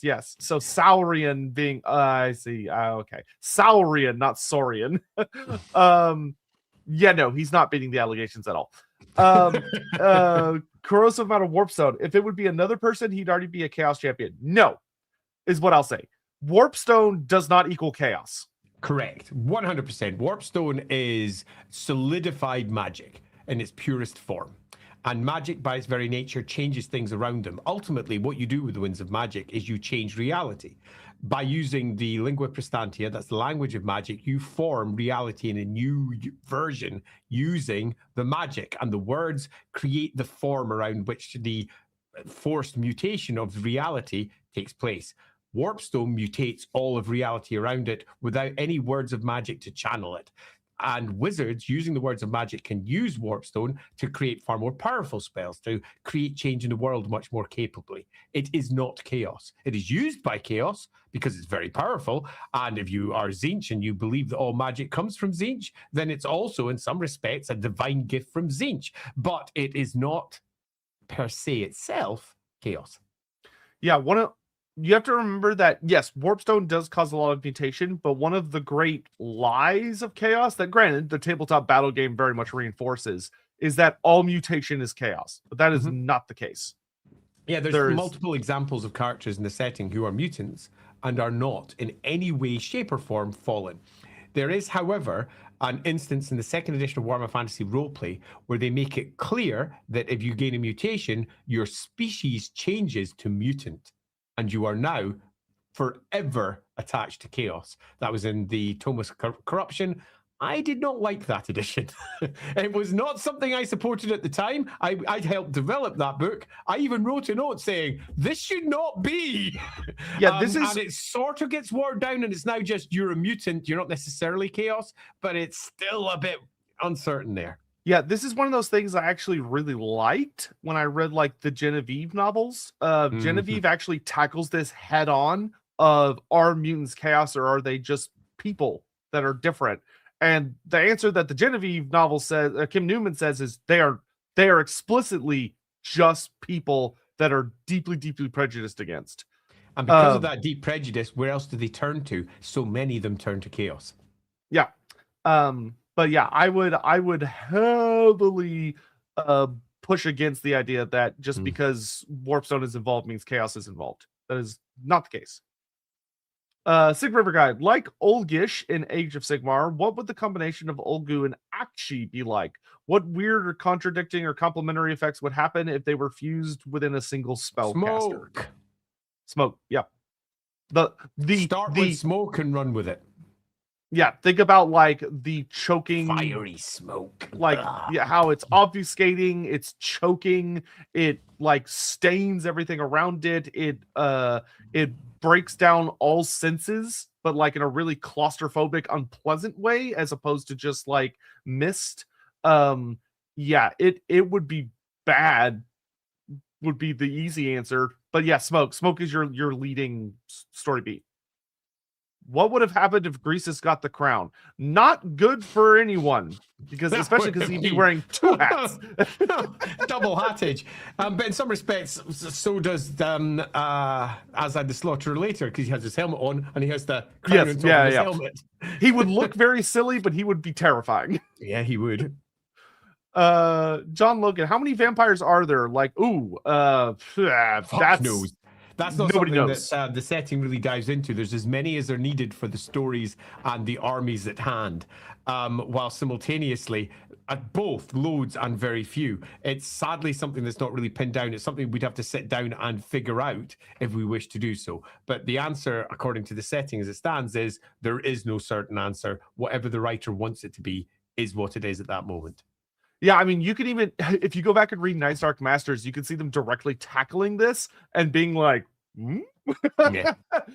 because the vampires don't even know. Like, sometimes there's armies of them. Sometimes it's incredibly rare to find one of them. It just varies. Yep. Firestake, 905. Wait, Nagash revived Krell without his crown? He took his soul from Khorne without his crown. Yes. Yeah, and exactly what taking his soul from Khorne means is in much debate. Yeah, that's actually one of the ones that I'm really glad they don't answer, because it would open a whole can of worms. We just know that there was like lots of thunder and lightning and roaring of the dark gods on the winds, but like, did they make a bargain? Was it just a fight? Who knows? But yes, that whole thing happened without the crown. Nagash is no simpleton when it comes to necromancy. There is nobody better than him. Yeah, and if you go back and like see our prior streams, like Nagash held literally so many advantages in that debate because it's taking place in the material world over a corpse. Like that's literally his whole A game. Yeah, and you could even argue that he doesn't have the soul. What he has instead is he just has the body. Yeah, and you got to remember that the body is part of the soul by Nehekaran and Nagash's belief, which means he holds directly here a part of the soul that the Chaos Gods can never touch, the material component. It's a lot more complicated than simply he takes the soul from Khorne. No, he's already got it, and he reanimates it. So it's not as simple as it first looks like. Yeah, especially when you look at Krell and you study like the whole Nehekaran philosophy about the parts of the soul, it really feels like Krell is not all there. It's just what parts Nagash could get of him. Because he's definitely not the way he used to be. I'll put it that way. Karl Franz, Emperor of Man. How well does Gelt measure up to the average elven Archmage? Archmage? Without the Staff of Volans, he's going to struggle a lot. He's going to struggle big time. It's an interesting one because Archmage, we're not just talking about mages here. We're not talking about first level, second level type wizards. We're talking Warhammer Fantasy Battle level. And Warhammer Fantasy Battle level is 1 to 4. Gelt is level 4. Your average Archmage is level 4, which means they're both of a similar level, but Gelt, by comparison, has nowhere near the spell count that the High Elves have, because a High Elf Archmage is supposed to have mastered all 8 winds of magic and high magic. That's where they are. He's got gold. That's it. So just on that front, he's not doing as well. But he does have that fucking staff. That staff is bonkers. Is bonkers, which means that he will dominate most battlefields where he is, because the Staff of Volans literally kicks ass. It's a really good artifact, which means that even though he might not necessarily be anywhere near as trained, anywhere near as knowledgeable, anywhere near as deep of power, but staff will force through almost anything that he attempts to do and get it past most other mages. So the answer to this one is, how is he compared to them? Not very well, but he's still the Supreme Patriarch, and that brings advantages. Yep. All right, we got 2 more, and then we got to get moving with the story again. What would happen if Cetra got the crown? That would be, I think that would be an interesting situation of that. In many ways, Cetra would, that would be spicy. Yeah, it'd be very spicy because there's a lot he'd about take it off. Yeah, you have to remember that Cetra has a very particular form of arrogance where he basically sees himself as a divine entity on Earth, and Cetra is. Or would he want to steal the power of Nagash? Yeah, Cetra. If anything, I would see Cetra's not a very good necromancer. Yeah, I would see Cetra rather obsessively wanting to find a way to steal the power from the crown without having to use it, which would turn into like a whole thing. He's also got this extraordinary arrogance where he thinks that he could easily dominate it. There is a part of me that could almost see him thinking that he could defeat it. And you know what? He might. Because that's the nature of Cetra's character. In fact, this is one that I would probably definitely use in that direction. Caden, for example, is not really Nagash's pawn, as we will move on to. Caden dominates that crown. And in some respects, I think Cetra might dominate it and come to control it, meaning that poor old Nagash would be like, oh, fuck, I need to get my crown back. My power is being siphoned away by this fucking dick. Cetra is one of those characters I think that might be the one that breaks the spell that we normally see the crown being surrounded by. Yeah, I think this would set off a very fun story of events of how far does Cetra go? Does he well, now that I have the crown, I'm going to try and break the Black Pyramid to my will? And does he start falling down that path? I mean, he effectively becomes Nagash Mark II. Yeah, and if anything, he would be a much, much worse person. That'd be quite fun. I like this one, Dubious Norman. Yeah, that would be fun. Skolomansky, I'm currently preparing a Wolfram character, a Kislevite violinist that turns out to have a potential for gray magic mid-concert for the Tsarina. Oh no. That's a good story. I hope you're not a man, because if you are, you're about to be marked for death. Yep. Well, rip that, dudes. Ooh, that's a good one. That's very fun, though. That's fun. I like that a lot. Yeah, me too. And Volrooms, thank you very much for the little tip. Thank you. Okay, so Nagash. Let's cut the crown off. Yeah, so the crown, Nagash gets his hand chopped off. He gets shredded practically by Alcatazar, who goes on a berserker frenzy. And something we talked about with the crown, one of the very weird things about this moment, Alcatazar is trying to kill Nagash. He's trying to kill him. We need a little bit of background here just to make sure if you're just coming into this stream. Cut a very long story short. Nagash goes to create an enormous ritual using all of his artifacts he's created to wipe out his own homelands because they dare to rise up against him and turn them all undead so he can rule them as the great king of the undead. The working of this spell causes the Skaven to literally shit their pants. The amount of magic coming out of there makes them go, squeak, squeak, no, ah! So they create the Fellblade, which is a ridiculous artifact that we could write an entire stream about. And they give it to Alcatazar, who is the great king from down there that has been captured by Nagash in his victories, and say, go out there and kill Nagash. Alcatrazar's all up for this, and the sword that he's carrying is leeching his life out from as he goes, as he comes up, but it has got the power to kill a fucking god in it. The fell blade is ridiculous, and he uses this to attack the slumbering Nagash, because Nagash, after the great working of the great ritual, falls into a sleep, so to speak. But just before Alcatrazar strikes, he wakes up, lifts up his hand, and goes, I don't fucking think so, and Alcatrazar chops his hand off. Nagash shrieks, and they have a scrap. The scrap's relatively short-lived. Alcatrazar has a god-killing blade. Surely he's going to kill this would-be god. Problem is, he's not strictly speaking a god. He's a physical entity. So Alcatrazar does indeed carve him the fuck up and destroys him. Takes his crown, fuck you, and goes off. The Skaven come running in afterwards, squeak, squeak, squeak, grab all the bits and go, hee, and throw it into Warpstone flames, the Great Forges, so that Nagash can never come back. They don't realize just how powerful he is with necromancy, though. He is going to come back. Those bits of him, which seem to be destroyed, go up into fumes and go all the way back down to the Black Pyramid and reform many centuries later. It also helps that his hand crawls away. His hand, also, the one that was cut off, is already gone by the time the Skaven get there, because the hand fucked off, which is why when Nagash does come back later, he has to forge himself a new hand because his hand's fucked off. But we'll get to that hand a little bit later, because it does come back up in the story that we're about to proceed with. So yes. Alcatrazar runs off with this crown and pelting it out of Nagashazar, which is an entire empire run by Nagash at this point, and hides into the World's Edge Mountains where, well, he's about to not have a fun time. Yeah, one of the things that's really interesting that I think does speak to the crown's influence is when Alcatrazar goes after Nagash. He is already very beat down. He's been imprisoned and tortured for a while.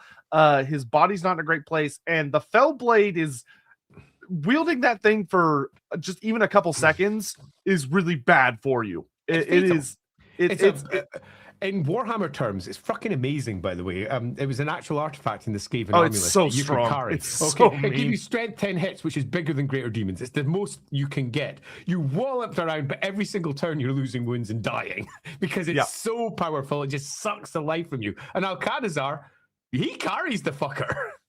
Yeah, and so one of the things that's really interesting about Alcatrazar's moment is you would think, considering that he's literally lost everything, his nation is gone, his family's gone, everything's gone, and instead of just doing everything he can to destroy Nagash, he grabs the crown, not any other part of Nagash, he just goes for the crown and he runs away, which is genuinely interesting. Like, you could maybe argue that he's trying to keep the crown from the Skaven, perhaps, but he doesn't know the Skaven. He doesn't know about the Skaven. Yeah, the Skaven are, and the story here is frequently written in the same way, and it's without detail. It basically tells you what he does without explaining why he does it. He basically grabs the crown and runs. Why? We don't know why.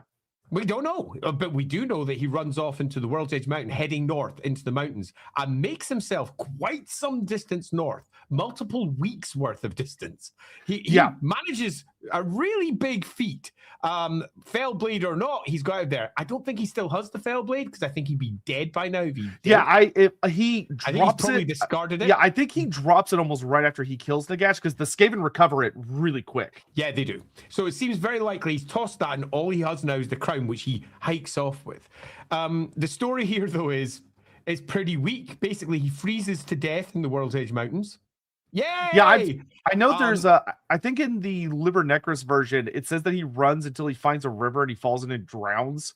But like he basically just wanders off and dies. He wanders off and dies, but he doesn't just reach a river because he goes quite some distance north because he ends up, what's the name of that river again? I can't remember, because he makes it to a river that flows out of the World's Edge Mountains deep into the Badlands. Yeah, right down into I can't remember what it's called. I can't remember. Blind River. Is the Blind River? Yes, it is. River. Yeah, so because he reaches the Blind River. Okay, so the Blind River, which is quite a bit away from Nagashazar, he reaches there, and he dies in the ice. This ice breaks off, falls into the Blind River, and then flows all the way down into the Badlands.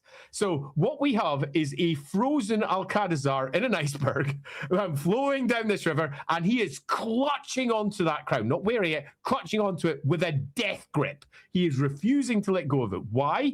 It's never explained, but he is, as he floats his way down the river. Yeah, I will say my personal theory is very much that Alcatrazar is so mentally and physically broken by the time he finishes off Nagash. I don't think it was him that was trying to get as far away with the crown as possible. I think it was the crown itself trying to escape destruction. It doesn't sound unlikely. So what we have is the crown and Alcatrazar making its way down the Blind River, and it gets all the way down into the Badlands. And in the Badlands, it's discovered by Cadon. Now, Cadon is, depending on which version we go with him, most likely best described as a human shaman. Yes. The Badlands during this era are an area that are controlled by orc tribes and human tribes that are in a state of constant war. They're moving backwards and forwards. And one of those tribes, the Lodringan tribe, is where Cadon comes from. And Cadon takes this and sees King Alcatrazar. And the first iteration of the story is quite fun because it makes it quite clear that Cadon goes, fuck me, this guy's awesome. Yep. So he doesn't just take the crown and greedily put it on. What he does is he takes the corpse and builds a great barrow for it and stores the corpse with the crown inside it. And this great barrow is built. Yeah, and most of the stories reinforce this, that Cadon gives full, everything within his power, full funerary honors and rites, and he makes a kingly burial mound to very carefully put Alcatrazar within, which is really interesting because it says a lot about Cadon's character. And it also says a lot about what Alcatrazar looked like at this point. Because what we have is an ex-prisoner of Nagash, so he's probably not in the best state. Regardless, what Cadon encounters is a king, and he treats him as a king. Yeah. That crown probably is giving off an aura, beyond just the corpse itself. It's giving off an aura, and that aura, in some respects, reinforces Cadon, who is a relatively primitive chap. Cadon's going, oh yeah, we need to treat this properly. But the crown, for all it's been put down into a barrow, begins to whisper from the depths, and Cadon has seen it, and he's already magically active, and those whispering taunts in the background are enough for him to go, yeah, well, I may have buried it. Yeah. I have. Don't mind if I borrow it for a little bit. But I could really do with a crown right now. So Cadon pops down back into said barrow and claims the crown of sorcery for himself, and the world will be forever changed because of this. Not just this makes a local event happen, because what Cadon proceeds to do over the course of the next couple of centuries literally changes the world.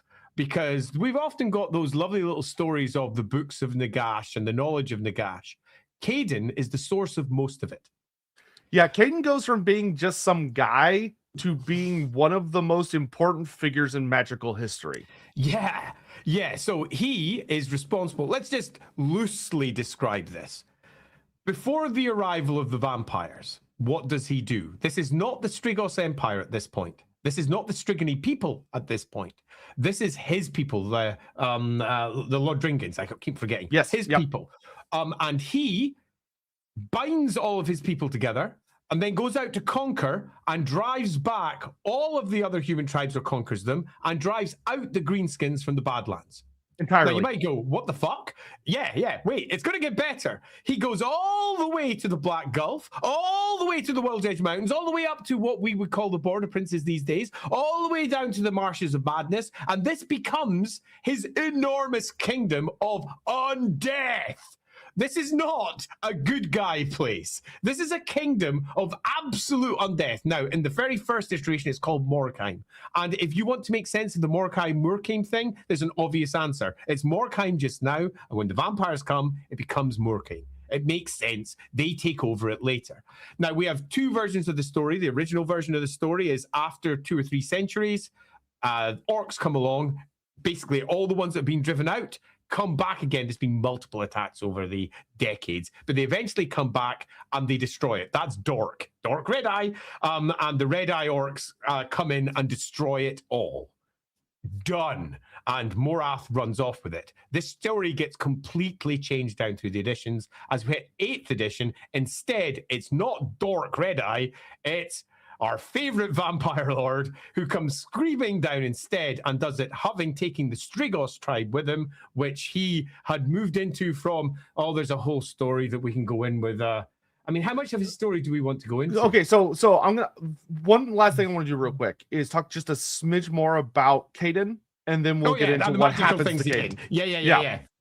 So some other stuff worth mentioning about Caden. When you're asking, if you're sitting there asking, like, how could Caden have possibly chased out like literally all the greenskins of the Badlands? That sounds near impossible. Some other things that he accomplishes during this time. Caden creates what we know as the Scrolls of Caden, or the Binding Scrolls of Caden, which Caden basically he takes all this like papyrus or human skin or just all these different materials, and he creates a bunch of scrolls.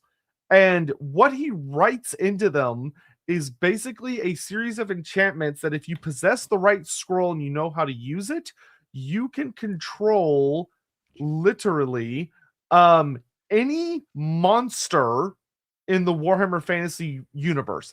And you can summon legions of demons, legions of Tomb Kings, or legions of Vampire Count Undead and control them against their will. Okay, I think you were right to stop here because I was in my excitement. I forgot to say Caden fucking rocked. Okay, Caden is not dominated by this crown. The crown whispers to him, gives him secrets. He's already a shaman of some sort. He dons it. It teaches him necromancy, for want of a better description, and he goes further, and he starts learning the secrets of Nagash. He writes all 9 books of Nagash. Yep. It's marked. He transcribes his own versions. He transcribes his own versions of all of them. He is the one who writes the story that Nagash died when he came from the south and he made his way out. It's written. And he writes Nagash propaganda, basically. He writes Nagash's propaganda because Nagash is the one telling him it. So when we were discussing Nagash, it's probably propaganda. We know the root of it. It's Caden. Caden can not only control monsters, he can turn into any one of them. The transformation of Caden is a spell he creates because he takes dark magic and advances it in a variety of new ways. He teaches apprentice after apprentice after apprentice, and necromancy is the core of what they do. They all have their own versions of the books of Nagash. They are all using necromancy. He creates an empire which is as big as the empire. And it holds for a good few centuries, and he rules throughout all of that. The dude kicks ass and chews gum, but he was, and I'm going to be as blunt as we can, as much as we get moral objectivity here, evil as fuck. It's an undead evil empire, and he crushes everything. Dark magic consumes him. The crown does not have the strength it appears to control him, but it makes sense because Nagash is currently dead. Nagash is not alive just now. He's not dead per se. What he is dust in the wind. He's as close to being dead as he'll get. Yeah. So all we've got is a fragment of Nagash's will in here, and Caden uses it, massively uses it, and it becomes the crown of his kingdom. The heart of it, the Morkheim kingdom, where he rules, and he creates entire. Fun fact: he built his capital, the city of Morkheim, on top of Alcazar's tomb. Yeah, right on top of his barrow. He builds a massive black marble palace because who doesn't like fucking rocking black marble? Yeah, fucking Nagash is like, you know what looks really sleek for a castle? Black marble is like, maybe in a pyramid, because we all love pyramids. Caden, without having Nagash sentient in the world at this point, he is largely dead, for want of a better description, manages to use the crown entirely to his own ends. And it's worth noting one other character during this era, and that's Morath. Morath is his right-hand man, also an extremely powerful necromancer. Morath is there from the beginning almost, and is responsible for many of the attacks that are spread outwards from Morkheim right at the very center. The place of death, which is what Morkheim translates as, kind of kicks ass and chews gum. Yeah. And it, because of all of this influence, the crown being what it is, it calls to the vampires and it actually lures all of them in. You Neferata get this comes, feeling that not Ushoran only it comes. lures them in, it's like, help! Yeah. Help! Yeah. Yeah. So all of the except for like the two that ran the furthest away, but like Neferata, Abarash, Wazoran,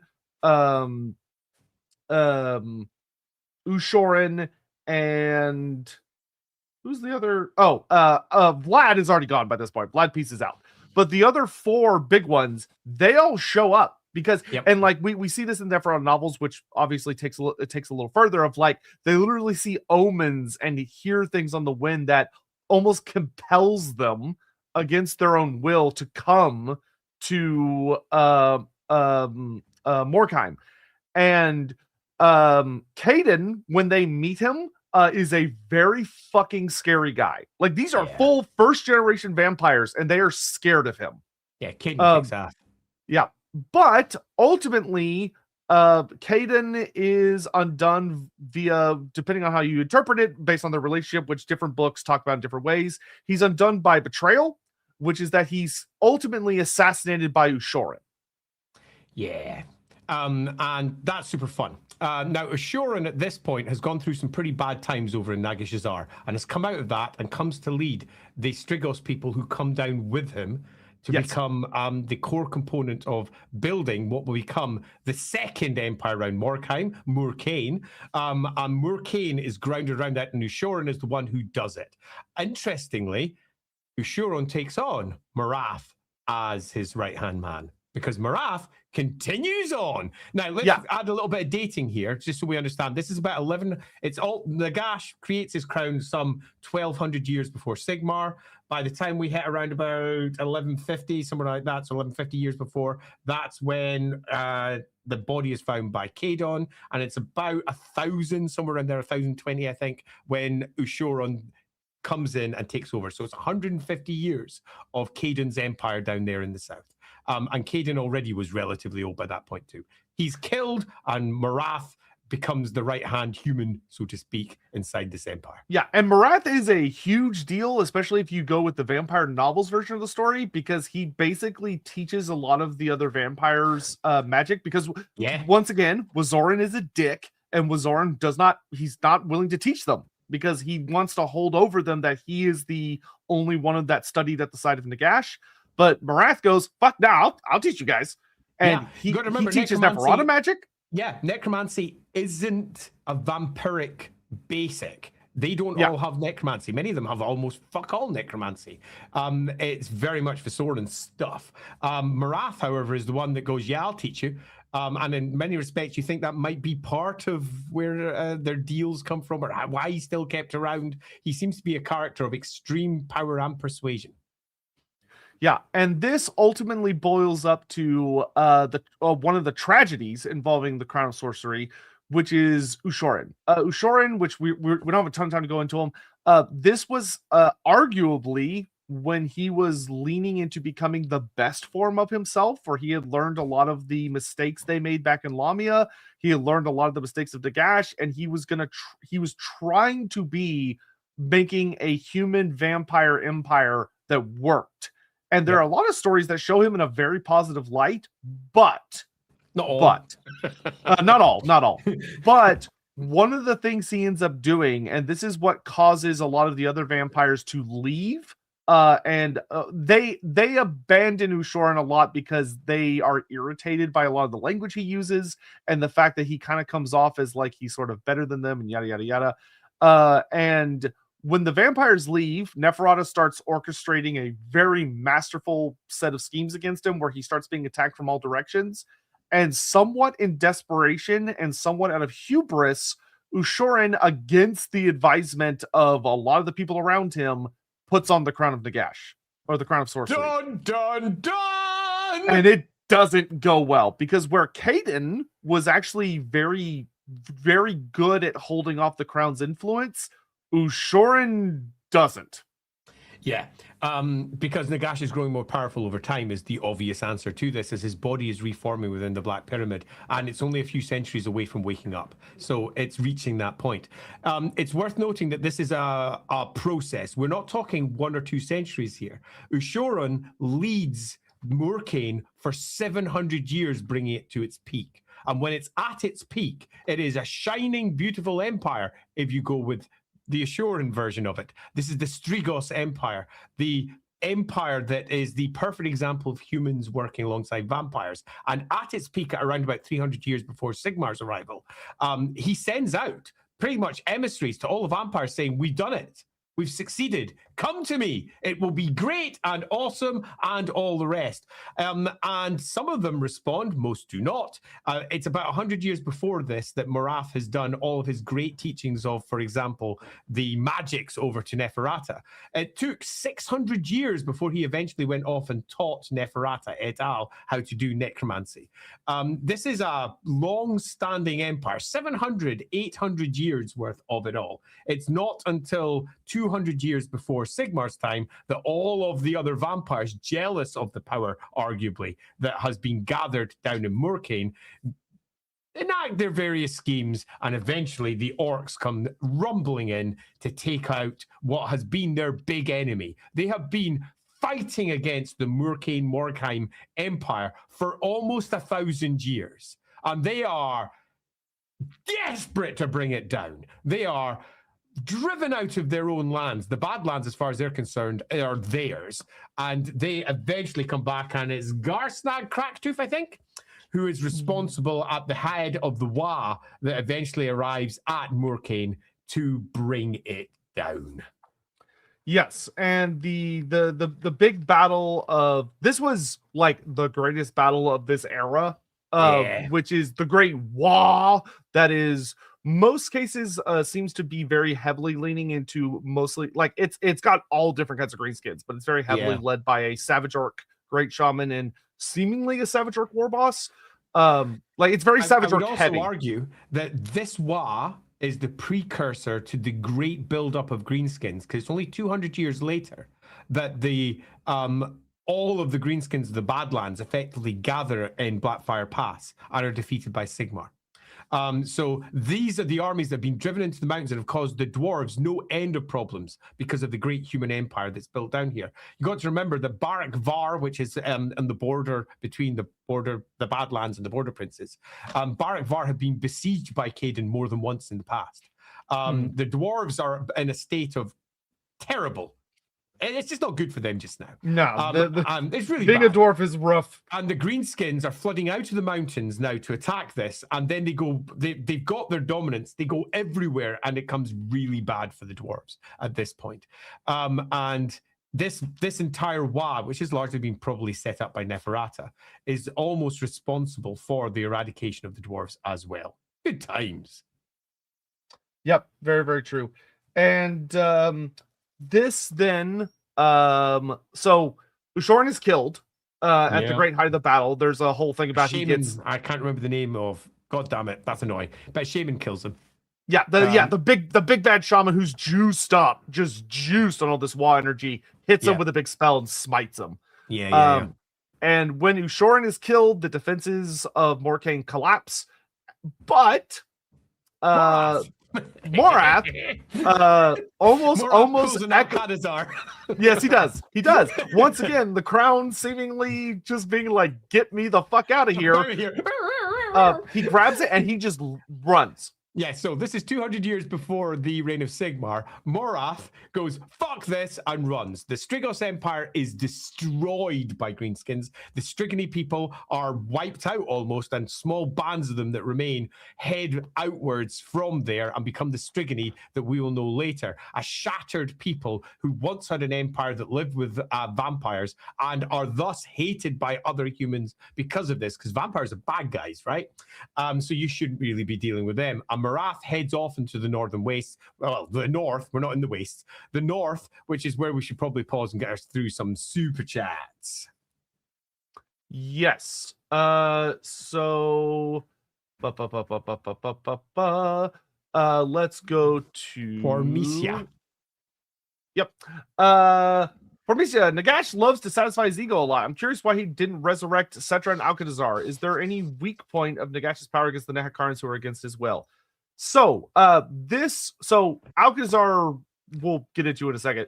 But when it comes to Cetra, the problem with Cetra is that Cetra didn't die normal.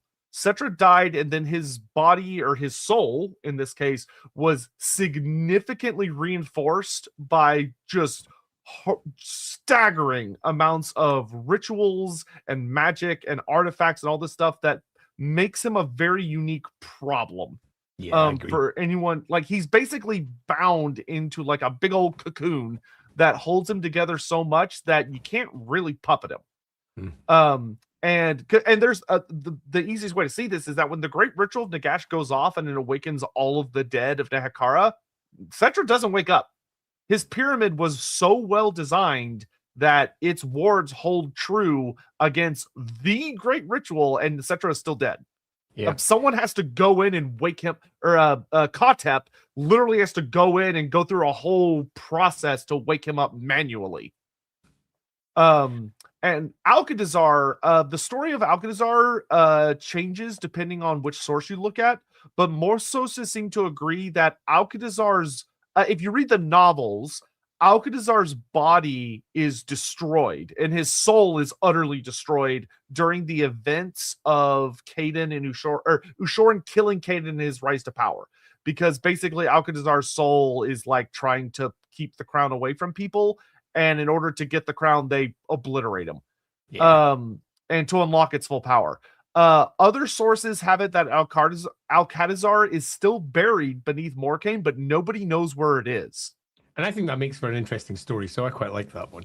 Because it gives you something to pursue and look after. Yeah, because it's worth noting, after the fall of Morcane, because of everything that was unleashed and all the horrors that happened in the final battle of the city, the area around it devolves into what we know as the Marshes of Madness, and the Marshes of Madness suck. Yeah. Like, they are, even for like very, very good, experienced, powerful people, they are very difficult to navigate, because it's not just called the Marshes of Madness because it's like in a really bad place in the world and it's a very toxic, poisonous environment, but you can actually explore the Marshes of Madness in Warhammer Online. It's a shitty place with like fumes of weird flora that like literally drive people mad, and it like twists and turns in on itself. It's almost sort of like the old world's version of Lustria. It's a bad place. I'm going to bring up a small comment on the side there. So the crown keeps going north, not to its master. Actually, yes, and this is in the rules. Let me quote them here for you. If you are playing in a campaign, roll a d6 after each battle.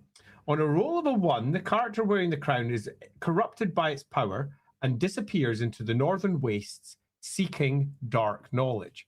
It appears that the crown has no interest in going back to Nagash. The crown has its own interest, which is Nagash's will. And Nagash's will, we know what it is.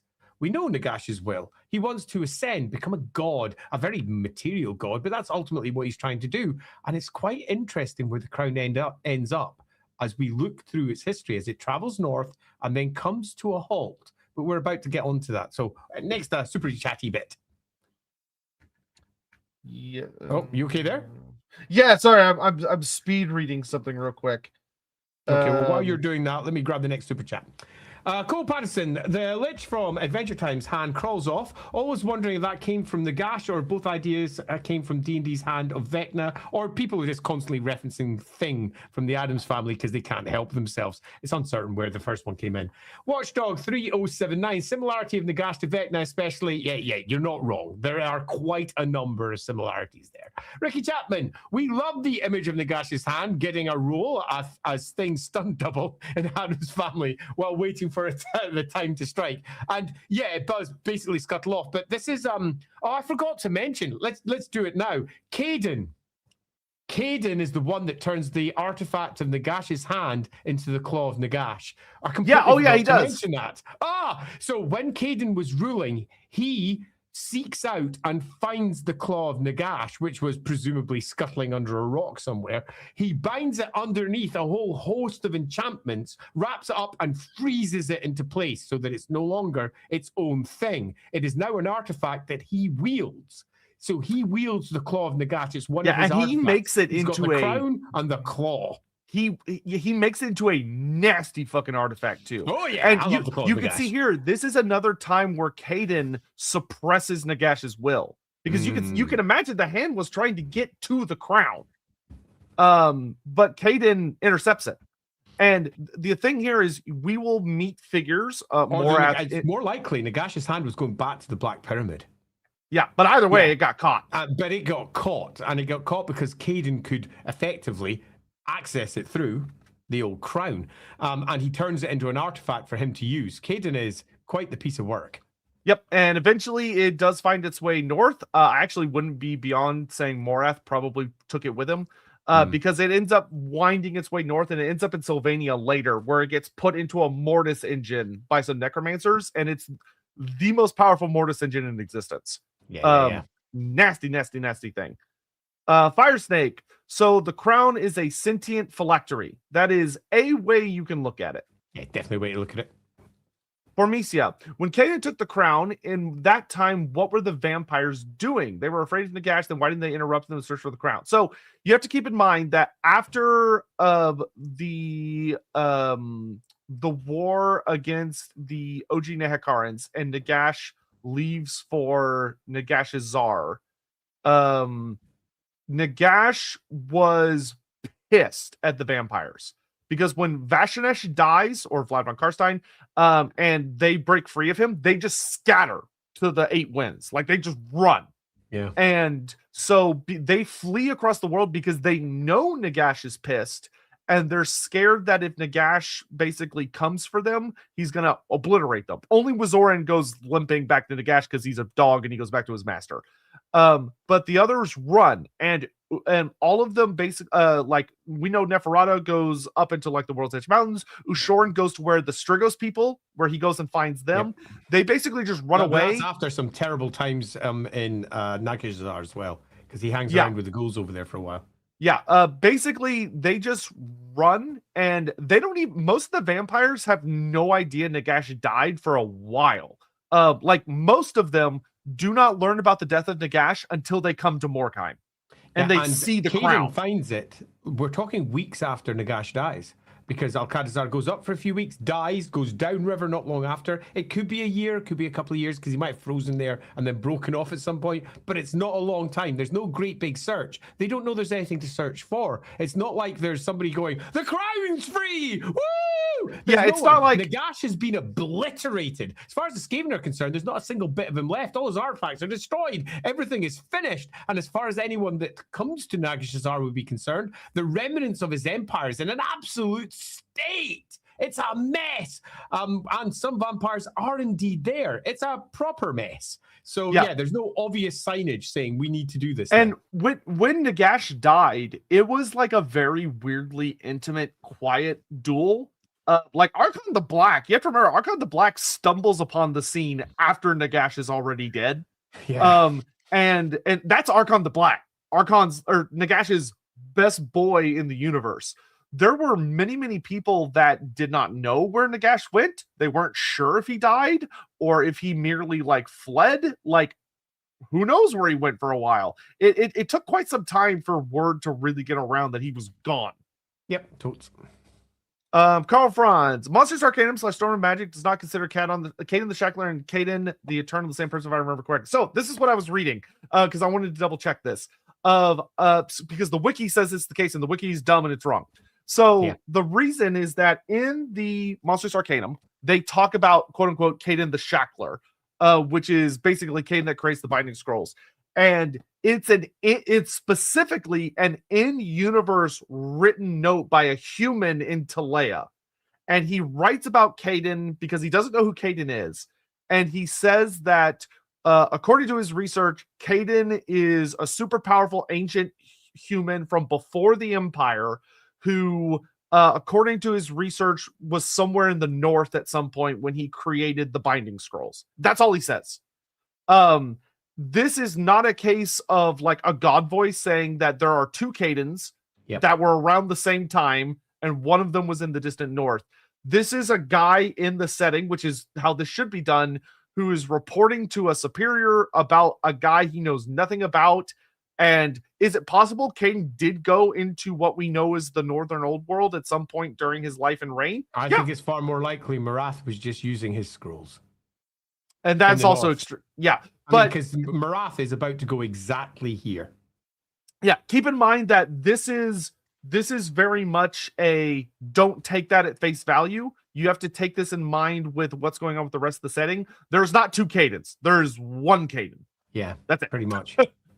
Yeah, you have to be pretty careful with the wiki. I had a quick check on the wiki before we came on, and I found several mistakes, particularly with the path of the Crown of Sorcery. It's like that bit's wrong, that bit's wrong. They've got the date wrong there by 200 years. That bit's, my gods, why does no one fix this shit? Yeah, there's lots of issues with what sits online. You always have to be careful. But yes, you're correct that some in-character stuff says there's complication here, but it doesn't make it certain. Yeah, it's an interesting contradiction that I like because it does some good world building. But like I said, it's literally from a letter from a guy in a very different part of the world talking about someone he doesn't know at all. We're about to go on to the Marath section, which pretty much explains those sections inside the Monstrous Arcanum as well. Yeah, because we'll get into it. Because everything else about Caden that he talks about, it is the exact same character. Like everything he says matches exactly. Hey Walker, when convenient, Ryan, please do a part 2 of the Morgoth stream with Ross. Can Morgoth stop the end times? I'd also love Andy's general takes. Oh Lord, we'll have to consider it. Oh man, we'll consider it. We'll consider it. I think a lot of people would like that, except for like the 5 people that were really upset that I didn't use their version of Morgoth. But like, yeah. Zero Time Move. The wiki claims that the transformation spell was made by a different Caden. Do you think that's likely wrong? Yes. I think that's wrong. I think that's a super, and this is one of the biggest beefs I have with the wiki, besides the fact that it just genuinely gets stuff wrong at times, is that the wiki will take every single thing that is ever written and they just directly copy paste. And if it doesn't match, they go, oh, well, it's not the same thing. Instead of saying that maybe it's like, is it in universe or is it God voice? Is it a potential mistake of the writers that is a possible contradiction? Or is it like these are completely different things? And the idea that there are 2 Cadens from pre-Empire times that were both shamans, that both specialized in monster control, that both were very powerful wizards, but they're 2 different guys. Like, come on, guys. Yeah. And the only source ever written that says they're not the same is not because it says they're different. It just says this guy was in the north, and the reader said that and said, "Oh, well, Caden's from the south, so clearly they must be different characters." Yeah. Yeah. Basically, all of the evidence suggests that it is, and it would be foolish to take the word of a single misinformed in-character Tillian scholar. Zevel, Nagash versus Noctilus. Who did it better? I don't know what it is in this case, but almost in all cases, probably Nagash. Yeah. I mean, including getting absolutely massacred, because, Nagash is very good at that too. Yeah. I mean, yeah, Noctilus died, but like, I don't know, like his death was bombastic, but I mean, he even stayed dead. So if we're doing a stay dead competition, Noctilus wins. Noctilus wins. Good point. Gary Garanison, in Age of Sigmar, everyone is asking about the 9th Mortarch. I think it's the crown itself, or to make it more interesting, Sigmar was AOS's first Mortarch. Oh, we're about to get to that. Oh, yeah, we are. Patrick O'Mulligan, can you whip up Wolfram 40 stats for Nagash? No.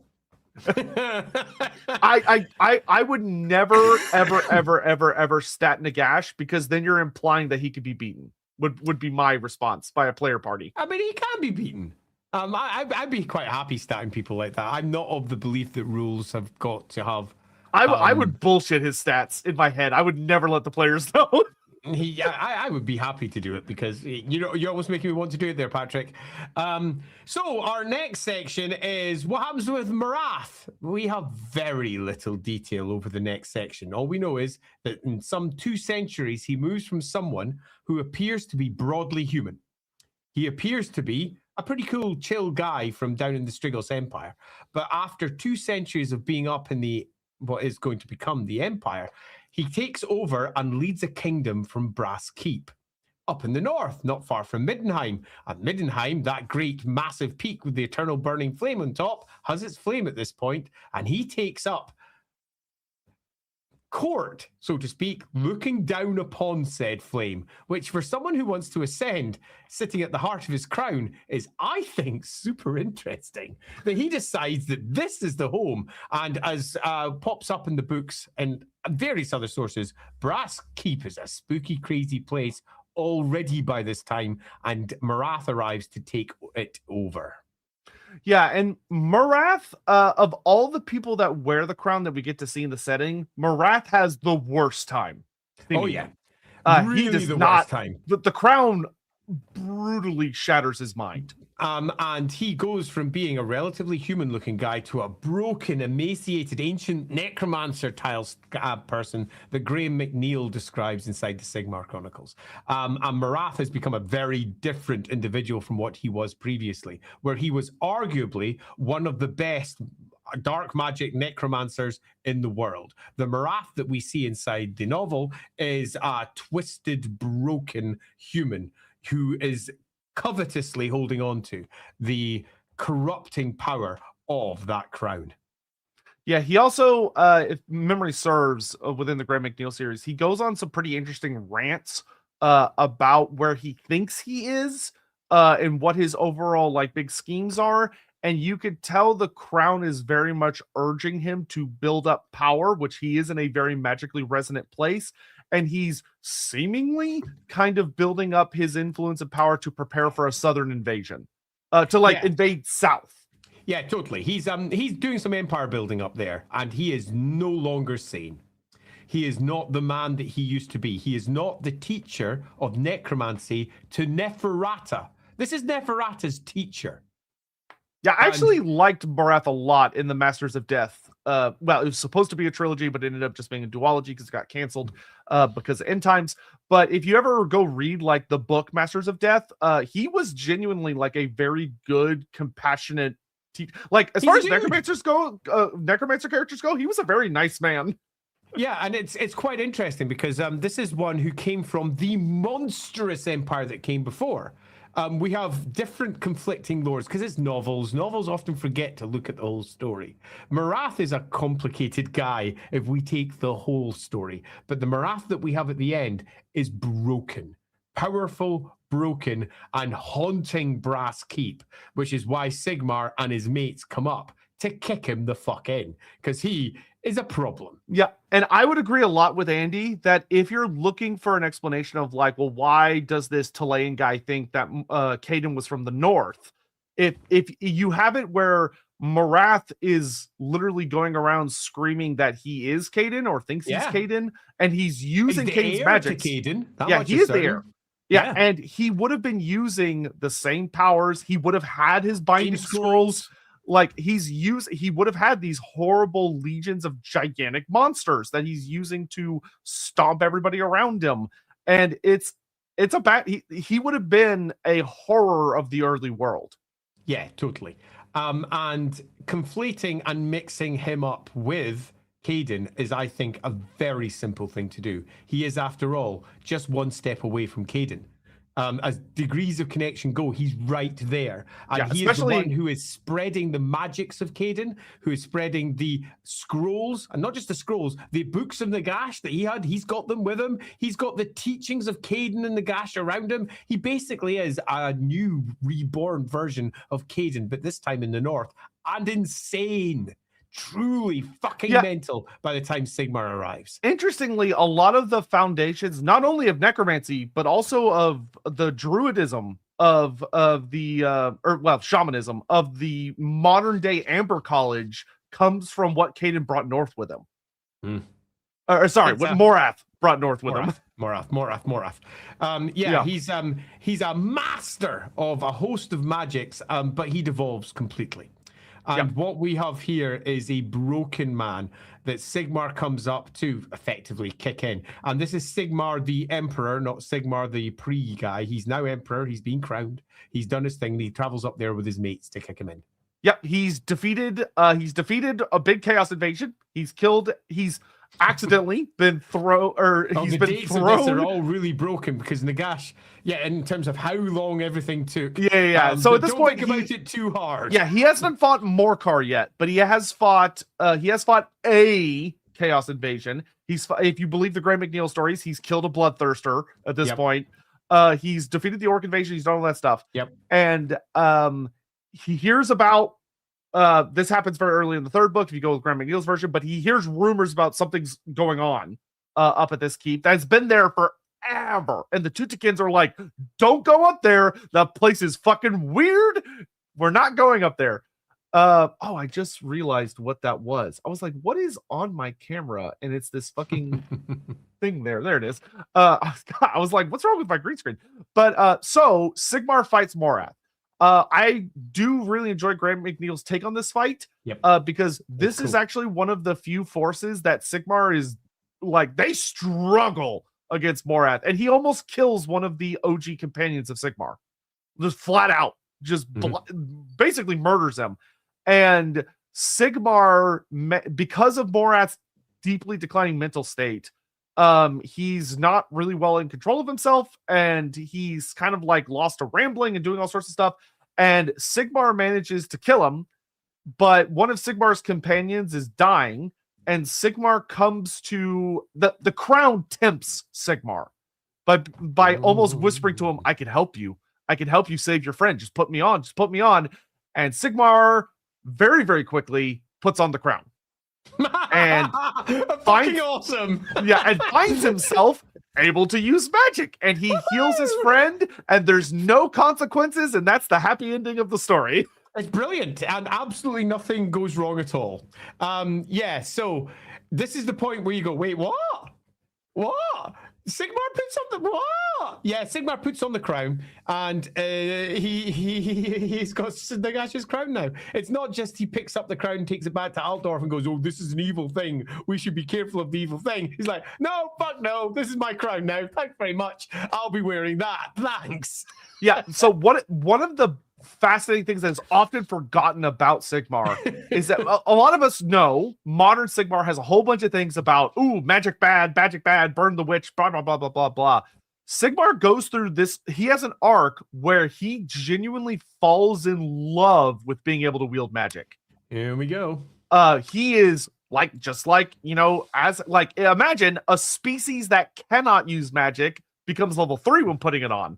A very powerful, willful person a human, which are able to wield magic, puts it on, he becomes really, really strong in magic. We saw what happened to Caden, don't we? And I think this is quite an interesting section because what we have is Sigmar placing the crown upon his head, gaining basic instant power by effectively speaking to the spirit of Nagash and kind of digging it.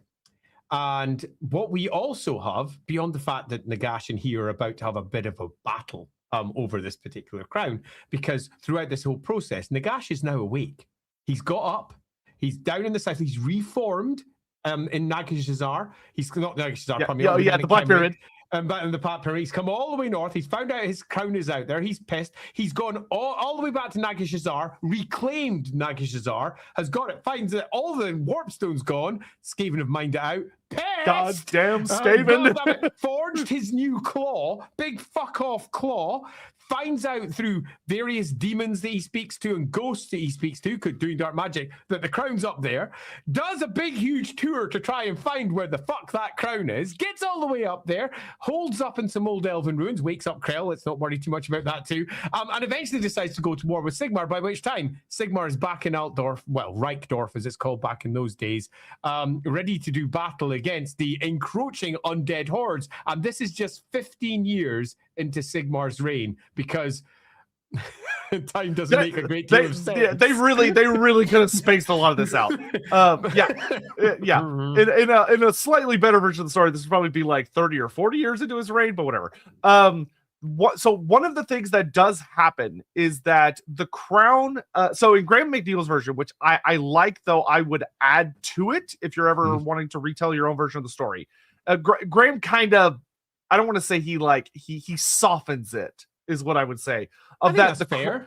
Yeah, and makes Sigmar much more of a core hero at the heart of it. Sigmar, so the crown does start to change Sigmar. It's subtle at first, but he's very addicted to the power that it gives him, understandably. And yeah, there are forces within who are around him who do not want him wearing the crown.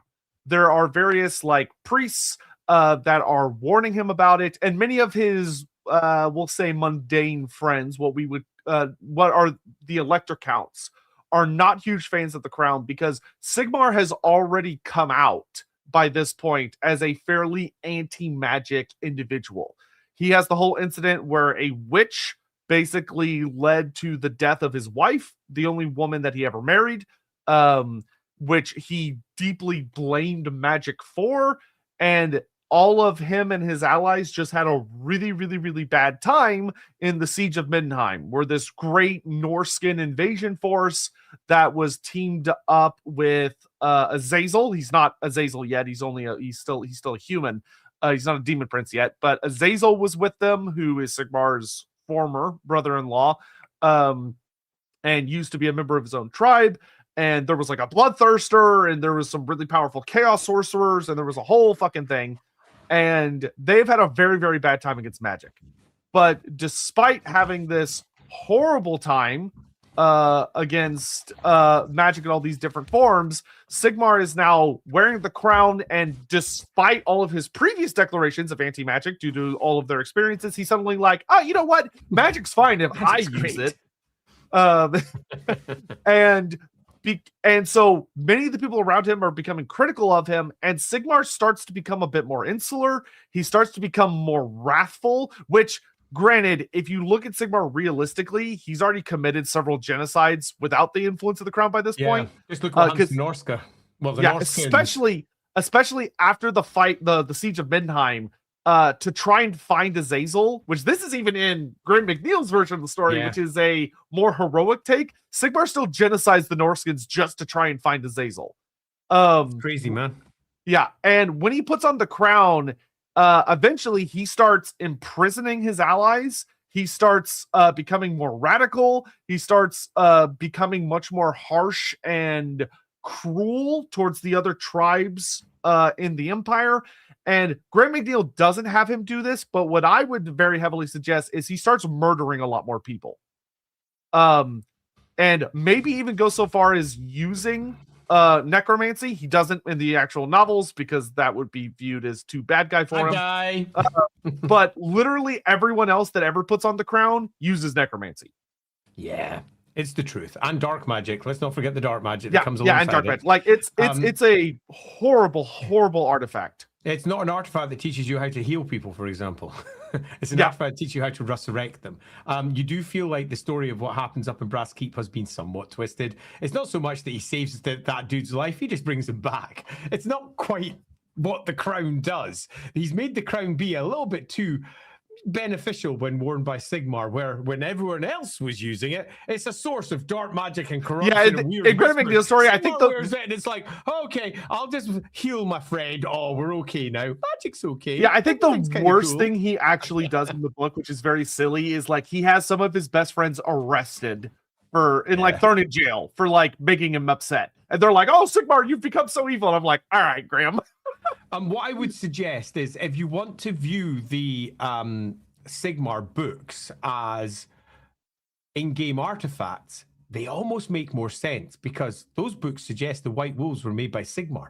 The White Wolves of fucking Ulrich were made by Sigmar. Yeah, it does come off very nice as like an in-universe propaganda story by the Sorcery cult about the life of Sigmar. Yeah, exactly. If it's the cult of Sigmar saying, yeah, the White Wolves up north, we made those, suddenly it all sort of makes sense. And it also makes Sigmar's very positive portrayal and a bunch of events that are truly horrific. Some of the things that he does are just awful. When you view it through that lens, suddenly it sort of makes sense. So if you view it like that when you read them, I think they will come out really, really, really well. Yeah. So the storytelling is great. Yeah. So there are two versions of basically what happens next. In the novels, Sigmar has kind of a come to Jesus talk with many of his allies, and a part of him realizes the crown is changing him in a way that he's like, oh no, and he basically knocks the crown off, and he's like, oh, that thing's terrible, we need to bury that somewhere. And they bury it in like a big stone well type situation where they think it will be safe, and then of course Dad comes to collect. But I think honestly a more realistic version of the story is that Sigmar keeps wearing the crown, and when Nagash comes to take it, Sigmar doesn't try to fight him on a you're evil, I'm good, therefore we are enemies.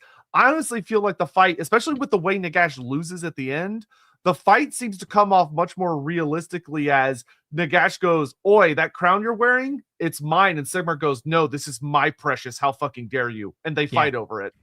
It's almost a better story, and I'm rather sad that this is not the route that was taken, because when the novel came in afterwards, I was almost begging for it to be almost dark and twisted and Warhammery, but instead it went heroic and shining and knighty. And that just didn't feel frightfully Warhammer when I read it for the first time. I came to terms with it over the course of time. I mean, I know Graham. Him and I have talked about stuff in the past. But yeah, it's not what I would have preferred to be the outcome here. But again, if you view it as a piece of Sigmarite propaganda, suddenly you've got a lot more options that you have available to you where, yeah, he just wears that crown. Because what we do know is that afterwards, Sigmar, he abdicates not long after or long after, depending on which timeline you go with, but it's 35 years later if we go with the standard timeline. We can squeeze a lot into 15 years, apparently. 35 years, he'll abdicate, and he will go off on a quest to become a god, for want of a better description, to ascend to divinity, which is such a Nagash plan that you can't help but go, wait a minute. I mean, what's going on here? Did he, in fact, just take the crown with him? What happens to the crown after this event? Yeah, because in the books, the crown is very conveniently after they defeat Nagash. Which also, I do genuinely love the way he beats Nagash in the book. I will say that. Yeah, I think Graham handles the fight well. Because in the fight, like you're like, oh, Sigmar versus Nagash, what an epic fight of like godlike figures. Nah, Nagash is clearly so much stronger than him in the book. Sigmar basically kills him by taking advantage of the fact that Nagash is an addict to his own power, which is great. I think that works well. But he wields the crown against Nagash, which is a very cool scene. And I think the original story would go very well like that because it explains why Nagash doesn't just snap and Sigmar explodes. They have a magic duel, and Sigmar, using the crown, manages to get close enough and essentially distract Nagash with the crown by threatening to destroy it with Galmaraz. He basically throws it on the ground and goes to swing at it. Nagash goes, no, my crown, and goes for it. And Sigmar changes his swing, almost like he's completely unwilling to destroy the crown, even if he theoretically could. And he hits Nagash in the face with Galmaraz and he beats him to death. Kills him. I mean, that's it. Galmaraz to the head. Yeah, that's going to hurt. That'll do it. It will do it. Yeah. And yeah, as much as we like to slander Galmaraz, it is very good at skull splittering, as if that's the name. Quite. Now, in the original story, something it kind of felt like Graham was just trying to figure out how to wrap it up, of that the crown literally gets given to a priestess, and Sigmar's like, you have to hide this where no one can find it. And she's like, okay. And she wanders off north, and we have no idea what happens to it until Azhag just randomly finds it. Yeah, but I think in a far more interesting story, he just keeps it. Yeah, because think about where it ends up, right? Of that the crown is later discovered in an ancient, forgotten city in like a temple by Azhag, who ends up down there by accident, like deep beneath Troll Country, when he's like hiding from a chaos horde, and he finds like this ancient ruined city, which says a lot. Whereas if you think of it, Sigmar vanishes after he abdicates the throne. Yes, he does. And if you think of this idea of Sigmar, he gives Galmaraz, well, depending on which version of the story you believed, Wolfrup actually has their things, or go watch Lawhammer about what exactly happened to Galmaraz after Sigmar died, because some weird shit happened. If you're a big fan, you like conspiracy, there's some weird conspiracies about Galmaraz after Sigmar leaves. But because anyway, we don't have time for that. But when Sigmar leaves, if we're looking at the story, the realistic story, that Sigmar has become deeply addicted to the Crown of Sorcery, and he will not take it off, and he keeps it on him. This explains how he's able to fight a fucking Everchosen. It does. Man to man. Because especially if you read the Archaon novels give us a scene of Sigmar fighting Morcar, and Sigmar is fucking insane in that flashback that Archaon gets of the two of them fighting, where Sigmar is so strong that every time he swings Galmaraz, it's leaving craters in the earth. Like the Everchosen is struggling to fight Sigmar in that fight. And this is Sigmar when he's probably in like his 60s. Whereas the Everchosen is in the prime of his power. Depending on which Morcar you think it is, because and also depending upon which timeline you go with as well. Yeah, Sigmar's timeline. But either way, he is fighting a Everchosen, and we know what Everchosens are capable of. And if you believe a lot of the stories, although it is a epic fight, Sigmar rather conclusively wins. But if he's wearing the Crown of Sorcery, that makes sense. Yeah, it does. It makes Sigmar a far more rounded and less certain character, and also speaks to the darker nature of Sigmar lies. It speaks to more of what Sigmar will also become when he becomes a god. There is definitely a story here that is not being told, and it would be fun if it was. Yeah, and that also leaves us with, we have these two paths. If the Crown of Sorcery is not being worn, then a Shalian takes it with a set of guards, and there are no shenanigans. The crown doesn't tempt anyone. They don't lose it to some random undead or a vampire or an orc or whatever. They wander north to Troll Country, go deep underground to a city that's near impossible to find without any guidance whatsoever, and they leave it unguarded, unburied. 2,500 years. Yeah, for an orc to find. What?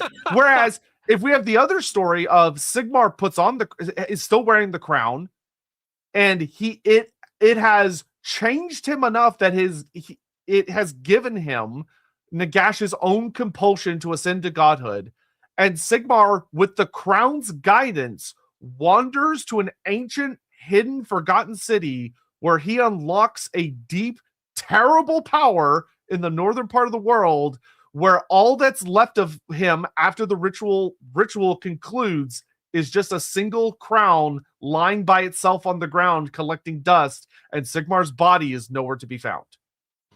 Yeah, there's lots of different routes that you can take here, because the story of what happens after Sigmar abdicates is, much like most stories, uncertain. There are different tellings in different books. We've had multiple tellings in Warhammer Fantasy Roleplay, and they contradict. We've got various tellings inside the various myths of Sigmar. They also contradict.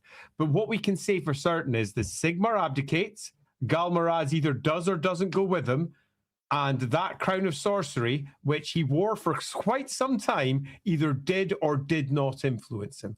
Now, given what we know of the Crown of Sorcery, it almost certainly does. And given that Nagash was awake when it was first there, it was probably strongly influencing him to begin with. But the second Nagash dies, that influence is almost certainly easier to control, which means keeping it and drawing on its power is not impossible. Caden did it to his extraordinary benefit.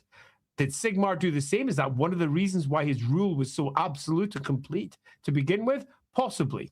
I think there is a single line inside the Graham McNeil books which I think suggest we could easily continue with this, because Sigmar, in most of his descriptions and later books, particularly we go from the 2nd edition through to the 4th edition of the roleplay games, is often depicted as Sigmar the Golden, Sigmar the great golden god, king god if you prefer. He is gold, and that crown is described as being golden in Graham McNeil's books. A golden crown that when he wears looks beautiful. This isn't the wicked, twisted iron crown that we will see Azhag wearing far later. This is a crown of emperors, and he wears it. And I see no reason not to, if you wish to conspiracy theory yourself like crazy, to see it as the first imperial crown or at least the second one. He replaces his crown with it, and he wears it through to the end of his reign and leaves with it. And then presumably ditches it somewhere. As to where Azhag finds it, it could almost be anywhere. It's really uncertain in Azhag's story where he picks it up, other than saying an ancient city from a forgotten Azhag people. doesn't even know. He doesn't know where it was. I mean, as much as we can theorize, most likely place is, World's Edge Mountain, Troll Country, that area. It could almost be anywhere. Yeah, so you can tell lots of stories with it. Yeah, I want to emphasize that in Azhag's canonical story, he goes beneath the earth and wanders for days, if not weeks, before he stumbles upon it. Like, he could be literally anywhere. Absolutely. So we have ourselves a perfect marrying here of the tales, because we know that Sigmar becomes pretty obsessed with what happens. Becomes a god. It happens. And it was Nagash's entire drive through a different route. But at this point, he is entirely underneath his own recognizance. He doesn't have Nagash pushing him in the same way that, say, for example, Morath did at the end, because Nagash is currently vanquished. He no longer has the sentience to push through his crown. I can imagine the battle of wills between Sigmar and Nagash when Nagash was alive would have been extraordinary. He'd have been trying to force Sigmar to back down, and he'd be like, no, it's fucking mine. Roar! But the second Nagash dies, that pressure goes. And the power of the crown is now his. That's cool. That's fun. I like that. Yep. And I also think that if you're running with that story, it does allow for some really fun exploration of revisionist history, of that the cult of Sigmar after Sigmar's death has the rise of the witch hunter, like the rise of these very, very anti-magic folk. To an almost ludicrous degree, like the first Grand Theogenist, who literally creates the fanatics as a concept, like, and he creates all these very zealotous things. It almost gives the vibes of that when Sigmar left, there was something that they like were witnessing or bearing, where they were like, magic must never again be, the Emperor cannot be a wizard ever again. Yeah, that's a bad thing, man. we don't require a God King wizard. No. Yeah, we don't need those. We don't need those. One was enough. So, what we have here is an uncertain end for what happens during this period with the crown. The crown vanishes until pretty much the modern era. 2,500 years. And depending on which story you go with Nagash, he will wake up, or he wakes up in the end times, depending on which version you go with. But the most obvious one is he probably wakes up in the end times is a revisioning of how it works, which means that Nagash can't find the fucker either. Azhag finding it changes things, because it's awake and it's doing its stuff. Nagash is probably aware of it suddenly rising. 4 years later, Azhag will be dead. But we'll get to that in a moment, because we should probably super chat our way yes, sir. Before we do Azhag. Prometheus, what were the Chaos Gods doing when they saw Nagash's spectacularly empowering? In particular, Zinch. What plans might he do to prevent Nagash? So if you war, gods hate each other. They're Chaos Gods. Yeah. Also, remember, the Chaos Gods don't really plan and scheme like a human does, and they see the world in a really bizarre kaleidoscope, fucked up way, where time doesn't, like, they don't get it. So and also, spectacular, empowering from their perspective. It's still ants being ants. Yeah, if you go with there is a version of Nagash's story which very much reads like good old Nagash propaganda, where when Nagash is casting the Great Ritual, he literally sees like the dark gods like screaming at him, and he laughs in response at the futility that they can't stop him. This gets mirrored in Age of Sigmar, where the exact same scene happens again, because AOS is like, haha, let's do it again. But in AOS, it's literal. The whole Nagash story is, let's just do it again. Yeah. But AOS, it's a more literal interpretation, and Nagash is already a god, so it makes a lot more sense. Whereas in the original version, I wouldn't be surprised if he heard demons and gods screaming on the wind, particularly the Nehekaran gods, because he's basically bringing them to an end in many ways. But I don't think the Chaos Gods would have ultimately cared on in the grand scheme of things. I just want to bring up this one again. For those of you who didn't catch our conversation about Grimdark yesterday, that quotation comes directly from Michael Moorcock. That was a great stream, by the way. I watched it on the way home from Cards last night, and that was a fantastic stream. I like that one. It was a really good one, wasn't it? By the end of it, I was like, oh, I enjoyed that. Rookery fun. Publications, their 12th season, episode 2. It was ridiculous. Yeah, so check that out if you haven't. It's on next week. Jez Goodwin next week. That's very exciting. One of the OGs. Very exciting. Yeah. Watchdog and Lawhammer, is the crown what pushed even more so Sigmar comes what he does? Without giving spoilers to the ridiculous story that we have going on down there, yes. Yeah. Stephen Lucas, twist. Marath is Marathi's remote roleplay puppet. Lawhammer. Yeah, watch Lawhammer. I will say the fact that it's one letter off is a little like really? a little eyebrow raising. Yeah. Promesia, and what were the old ones doing when they saw Nagash situation? They were dead or gone or non-existent. How might they decide to Rex? If there was an old one around, they would look at Nagash and go, based on what we know about them, but they're gone, and they're gone forever. So, yeah, true fact. Gary Garanison, the Invade stream was good. A Malazan versus Warhammer win. Versus Warhammer, Christ. I don't even know who that is. The Malazan books are that'd be a lot of work if you wanted to prepare for that one. I already don't have the time.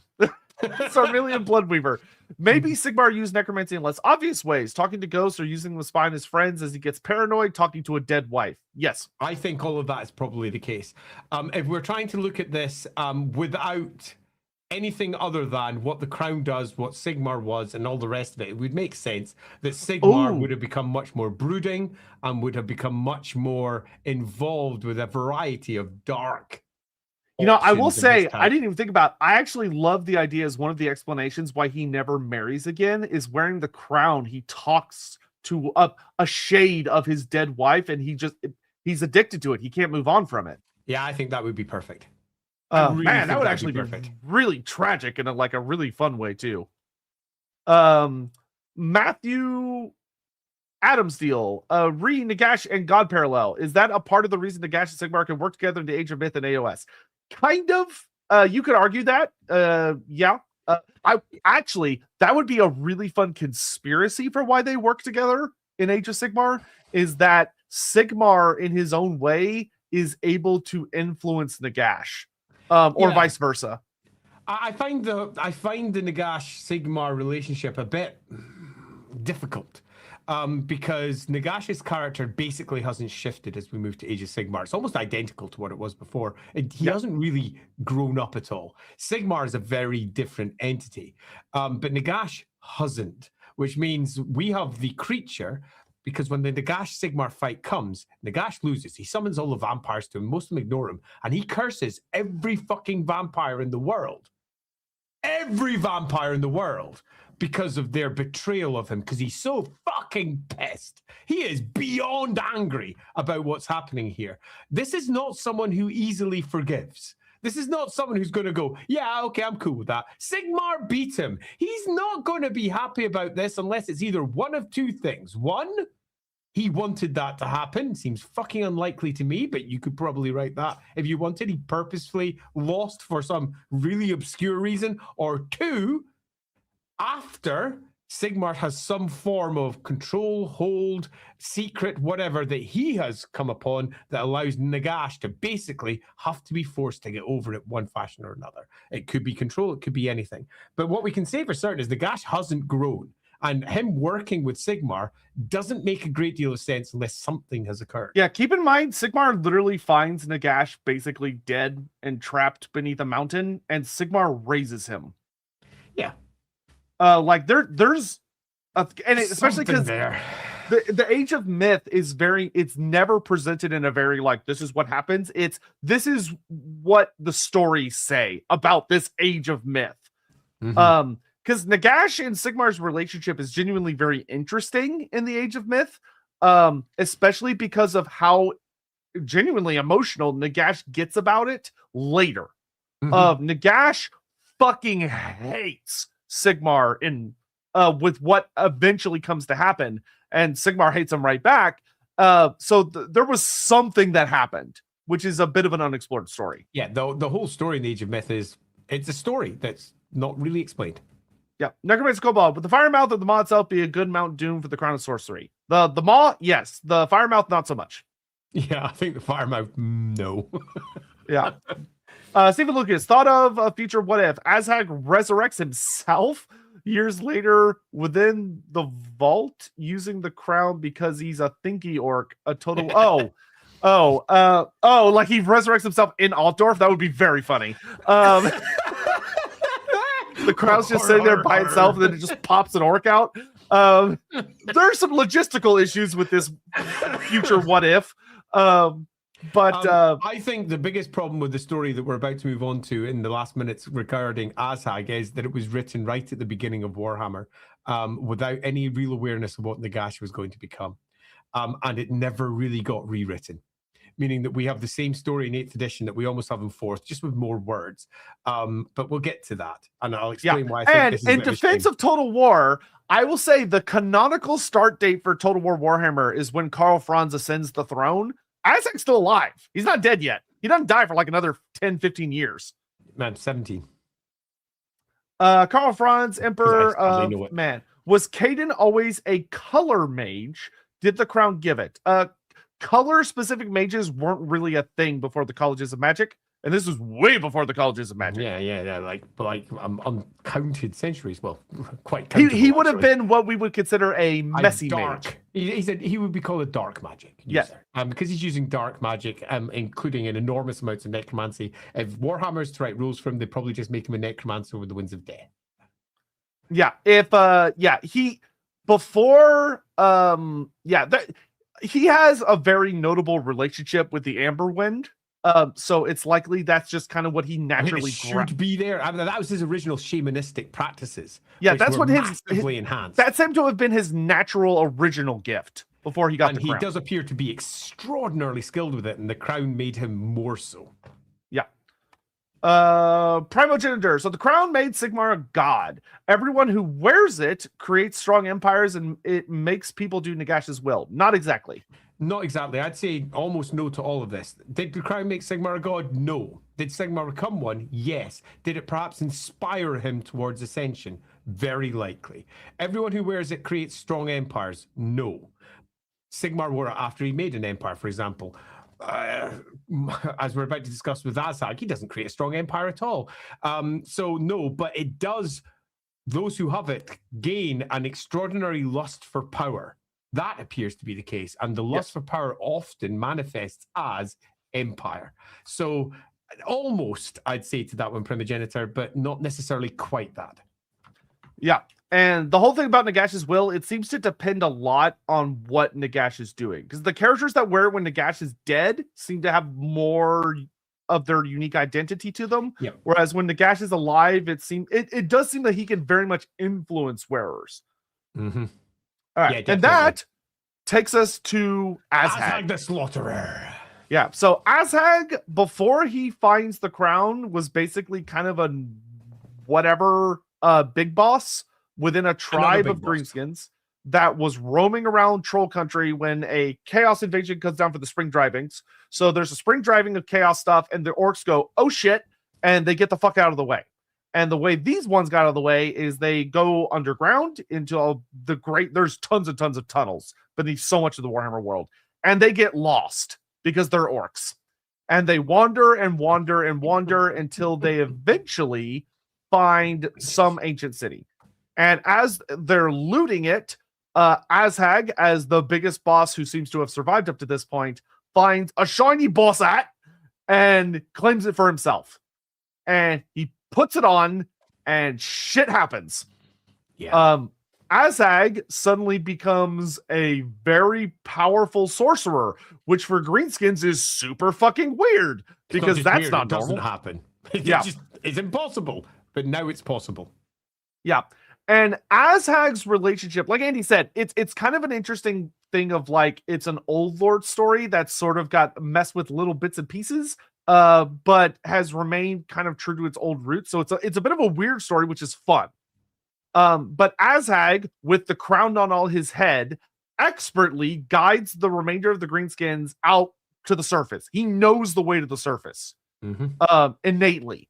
And when he brings them all up, he immediately starts basically building power. And now, one of the things that's very unique about Azhag's relationship with the Crown of Sorcery, to explain, this is the big thing they wanted to explain the stupidity rule from a narrative perspective, is that Azhag is a very, very willful orc, and the Crown definitely was not designed to work with Greenscan hardware. So the Crown seems to very much struggle, and Azhag is noted as basically having two personalities, when he's himself and when the Crown is more in control. And we get notes that the Crown, when the Crown is whispering to him and it's effectively controlling him, he talks different, like he talks in like complete sentences. He gives orders, he uses complex strategies, and he uses the orcs can't understand him. Yeah, the orcs are like, whatever, boss, like, all right. Like, I don't know what a pincer move is, but I don't know. Yeah. And but there are some funny notes in the lore as well, that many of the Greenskins find it really uncomfortable when he changes, but he keeps winning, so they're like, eh. And he starts building up a wall, because if a Greenskin keeps winning, more Greenskins are going to be drawn to them.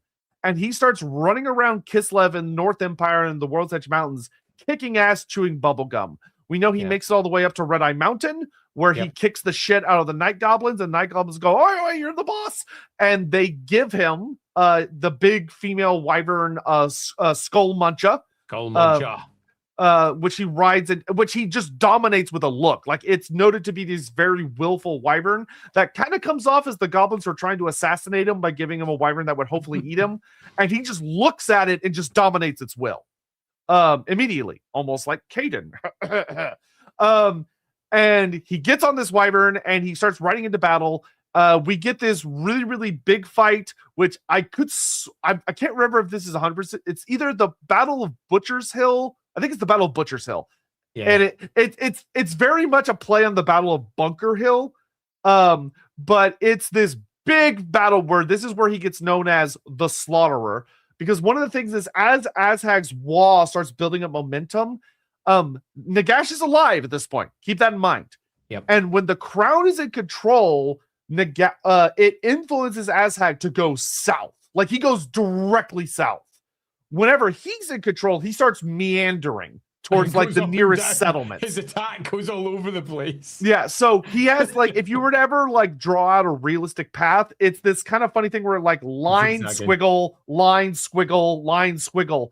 The Crown is very clearly trying to drive him towards Nagash, or at least towards Khemri.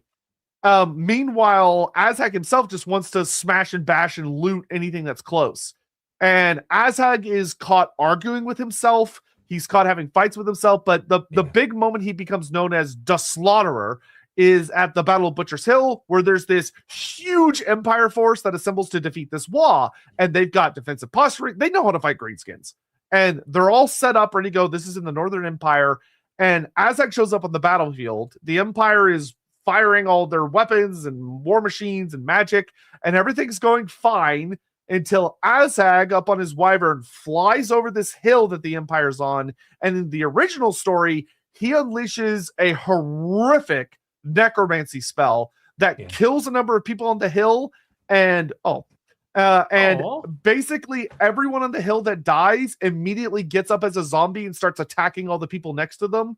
And the Empire line just completely devolves into chaos, and the Greenskins utterly annihilate them.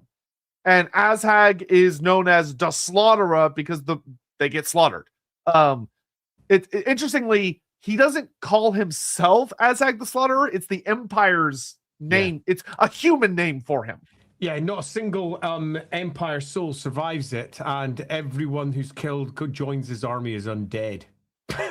That's which is one of the tellings puts it. You're like, that part gets very like toned down in the later stories. Really toned down. Which is a shame because it's way scarier. The fucking Crown. Yeah. So Azag's a fun wee story, but there's not a lot to it. In its very first iteration, it was a single paragraph. In the second iteration, it's like a couple of paragraphs or so. And they all tell basically the same story, which is there's an orc who finds the crown. He becomes really unorky, but at points is really orky. He wins a lot, so the other orkies follow him, and he has undead. Probably, maybe.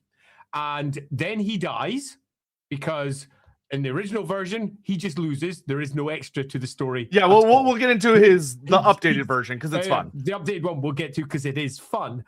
Then he dies, and the end. But there's not that much more bite to it. That's almost the entirety of Azag's life. 4 years worth of campaigning against the Empire, which eventually leads to his death. Yeah, and to just quickly go over that, Azag is basically a supervillain on steroids. That is, when one side of him is control, it doesn't really matter which side, he is basically unstoppable. He is an absolute monster. He rampages through Kislev, World's Edge Mountains, into the Northern Empire. He is not stopped. And finally, the Empire goes, holy shit, we got to stop this guy. And the Grand Master of the Knights Panther leads a big old army out to fight him and gets in a duel. Know who it is. It's Torlakel. We actually have a name, even though it's not marked as Torlakel. So going to be different names in different books. There always is. Yeah, he gets in a big old duel with, like, he leads a big lance charge towards a spearhead towards Azag, because if you fight greenskins and you know your shit, you know that if you kill the war boss, you have a much better chance at winning than if you don't. And now Azag, it's described in I think 7th edition is when it really expands this story. When because we get the Wah, Azag is like a full-on story. Azag is this horrible, unstoppable monster, but as the Knights Panther are lancing towards him, he starts getting in an argument with the Crown, where the Crown basically wants him to do one thing, and he sees all these guys charging at him and goes, oh, I'm gonna match him! Because he's got, to be fair, Azag has a really scary pair of choppas. He's got these 2 axes that are actually really, really nasty. But so he swoops down to fight, but Azag is not paying attention. So he's not using, he's basically failed his stupidity check. He's not using magic because he's too busy interfering with the Crown and arguing with it, and he's not really paying attention to what's going on around him. And Torlakelm is able to ride up and basically decapitate him. Yeah. I also, if you like the idea of what Azag is, I recommend popping back to the 4th edition army list, because there's an entire story with him as the key character, and you get to see his point of view. And you get to see inside Azag's head and how he's thinking. And it's quite interesting because he's quite contemplative, because he has moved far beyond your average orkiness. And he's now contemplating the differences between orcs and goblins and humans, and how humans are afraid of dying, orcs just aren't, which is one of the weirdest things to conclude, given that they have such low leadership and constantly run from battle. They constantly are afraid of shit, but yeah. Yeah, but he's like, no, we're not afraid of death, but it's quite an interesting little side story. I think that was done by Bill King. Worth a wee look at. That's the 4th edition of the army list. Yeah, and he dies, and this leads to the rather interesting thing of when Torlakelm, so in the aftermath of the battle, because after he dies, the army collapses in classic orc fashion. When they undead fashion. Yeah, yes, and in undead fashion. Very, very true.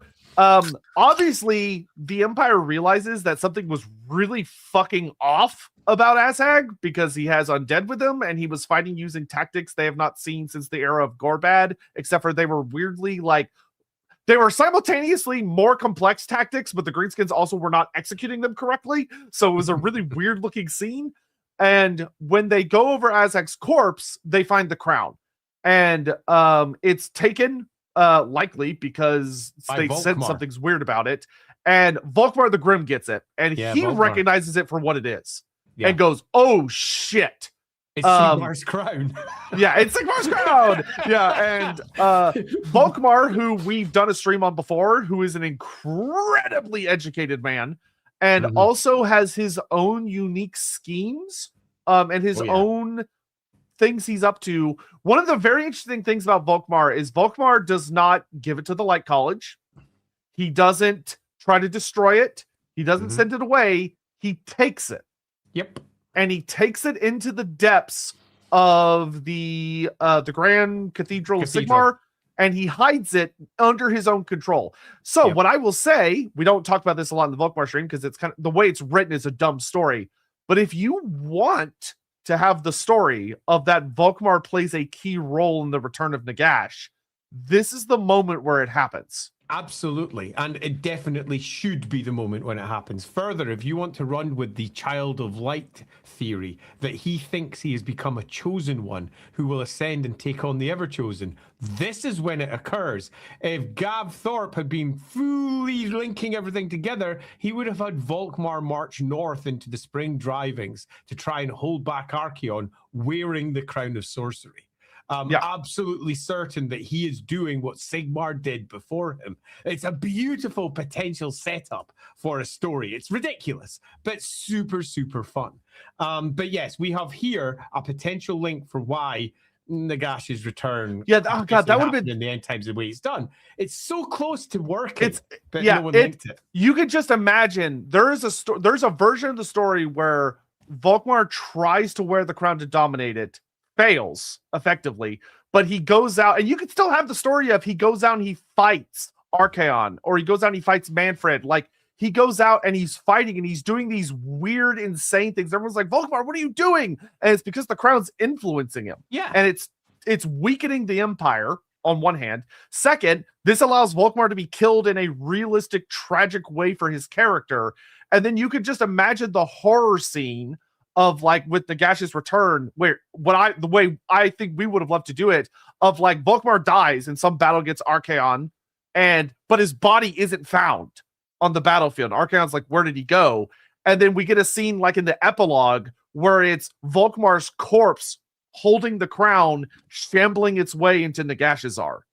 Yeah, that would work. And like handing it to Nagash, and you're like, there he is! He's back! But instead, we ended up with a rather pallid story, which eventually the crown is just a MacGuffin for bringing back Nagash in the end times, the end. It's almost pointless come the end times. It's just a thing that is handy to have. The end. Yep.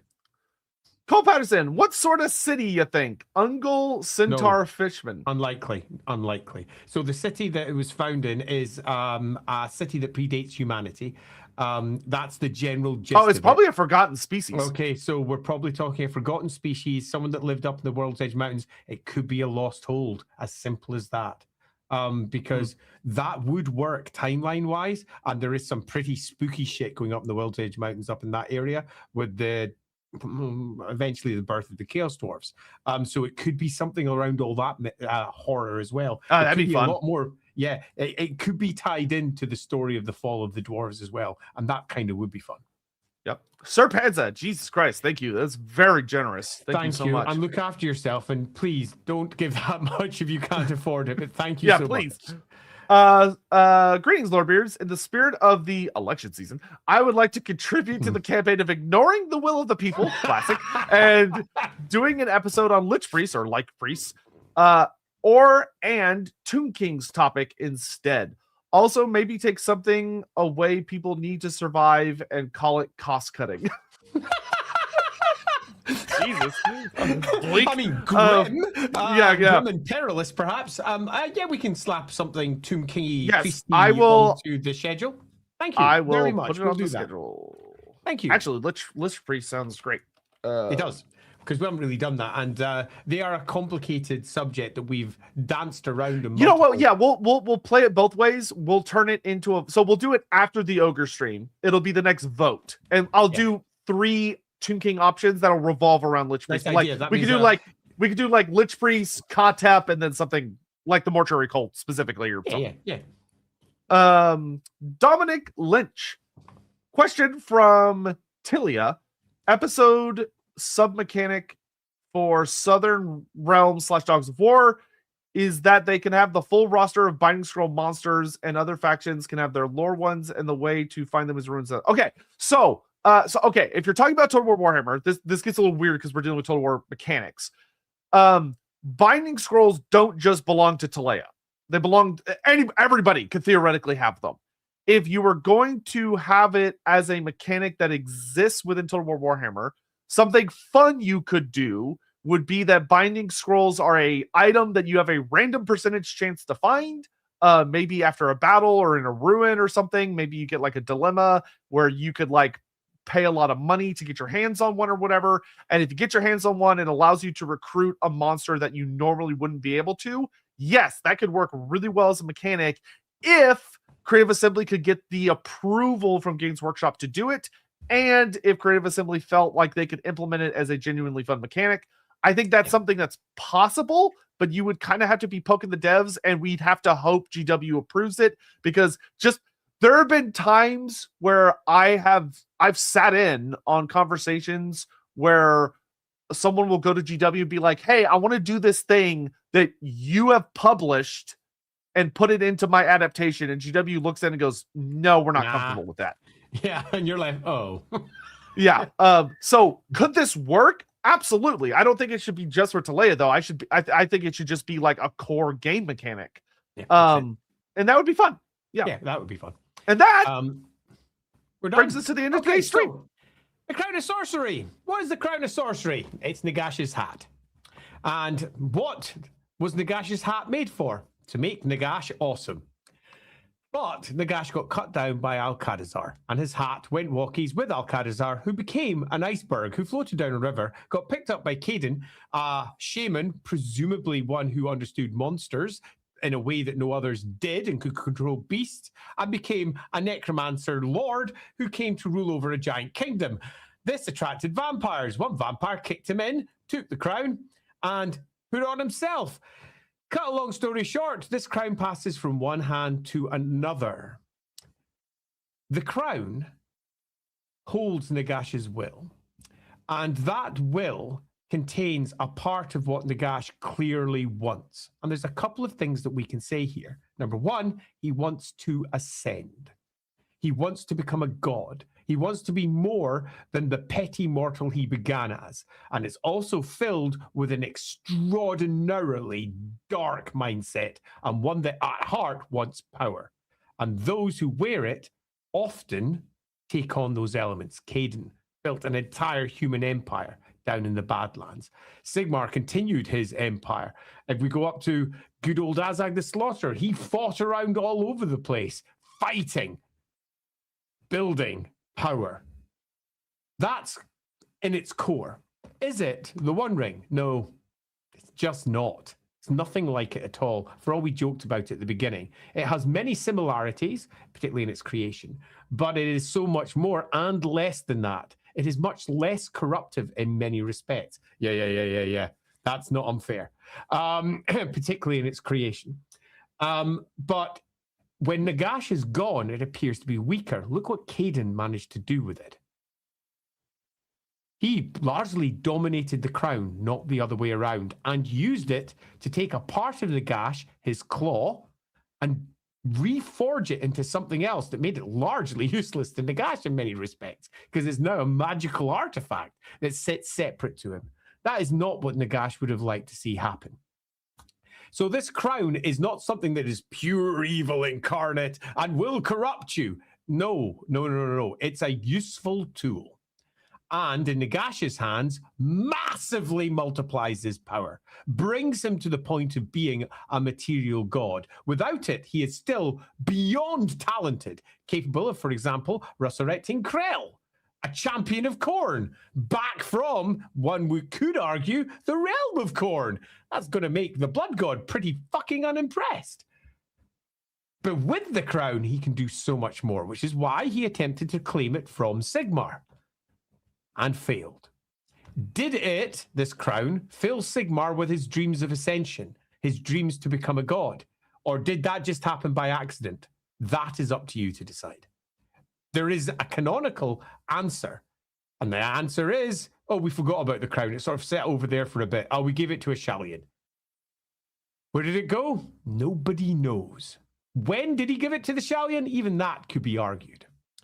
Eventually, the crown becomes the tool of an orc, almost for comedy value only, because that orc becomes, I think he knows what's orc, and argues with himself a lot, and it's kind of funny.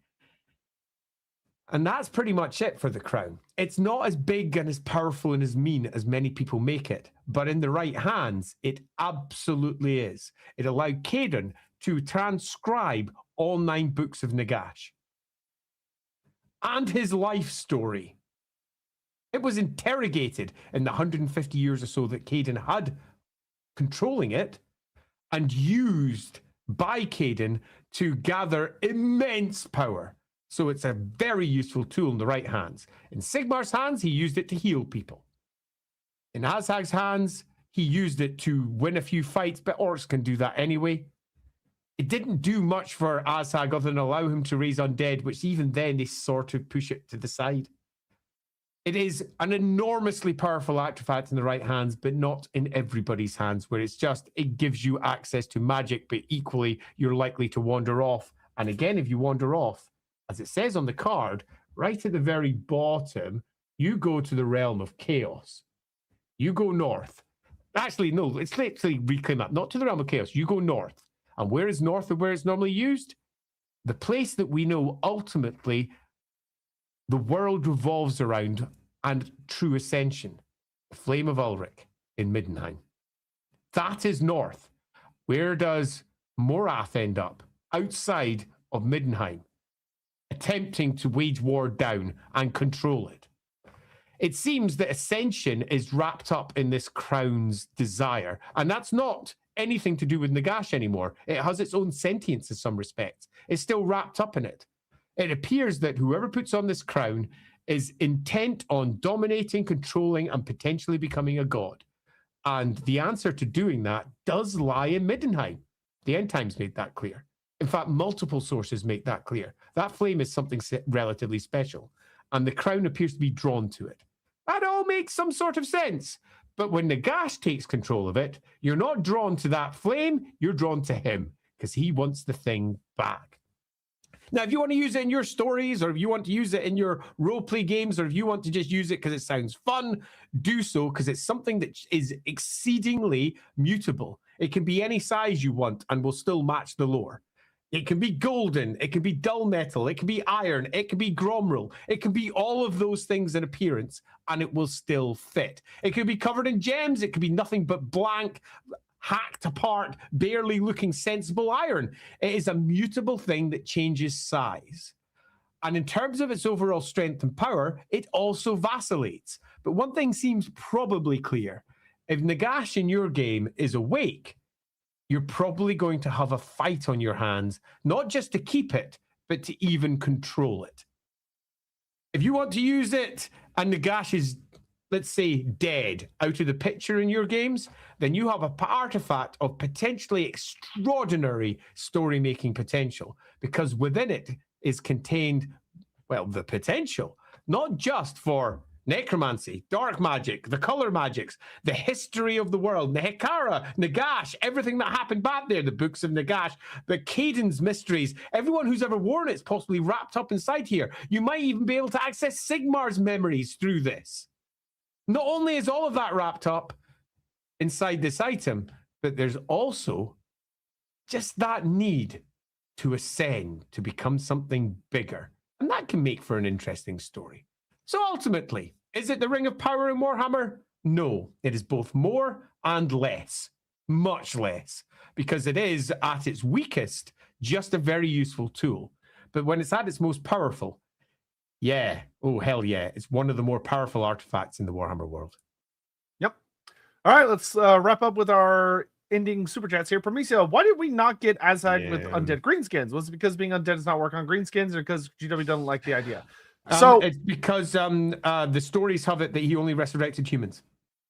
Yes, and okay, so the full answer is technically anything can become undead. It's not that hard. But Games Workshop is never going to print sculpts of everything being undead, because that would require them to do a bunch of shit they don't want to deal with. There has been an undead orc before and an undead goblin before and elf miniature. They're made in lead ages ago.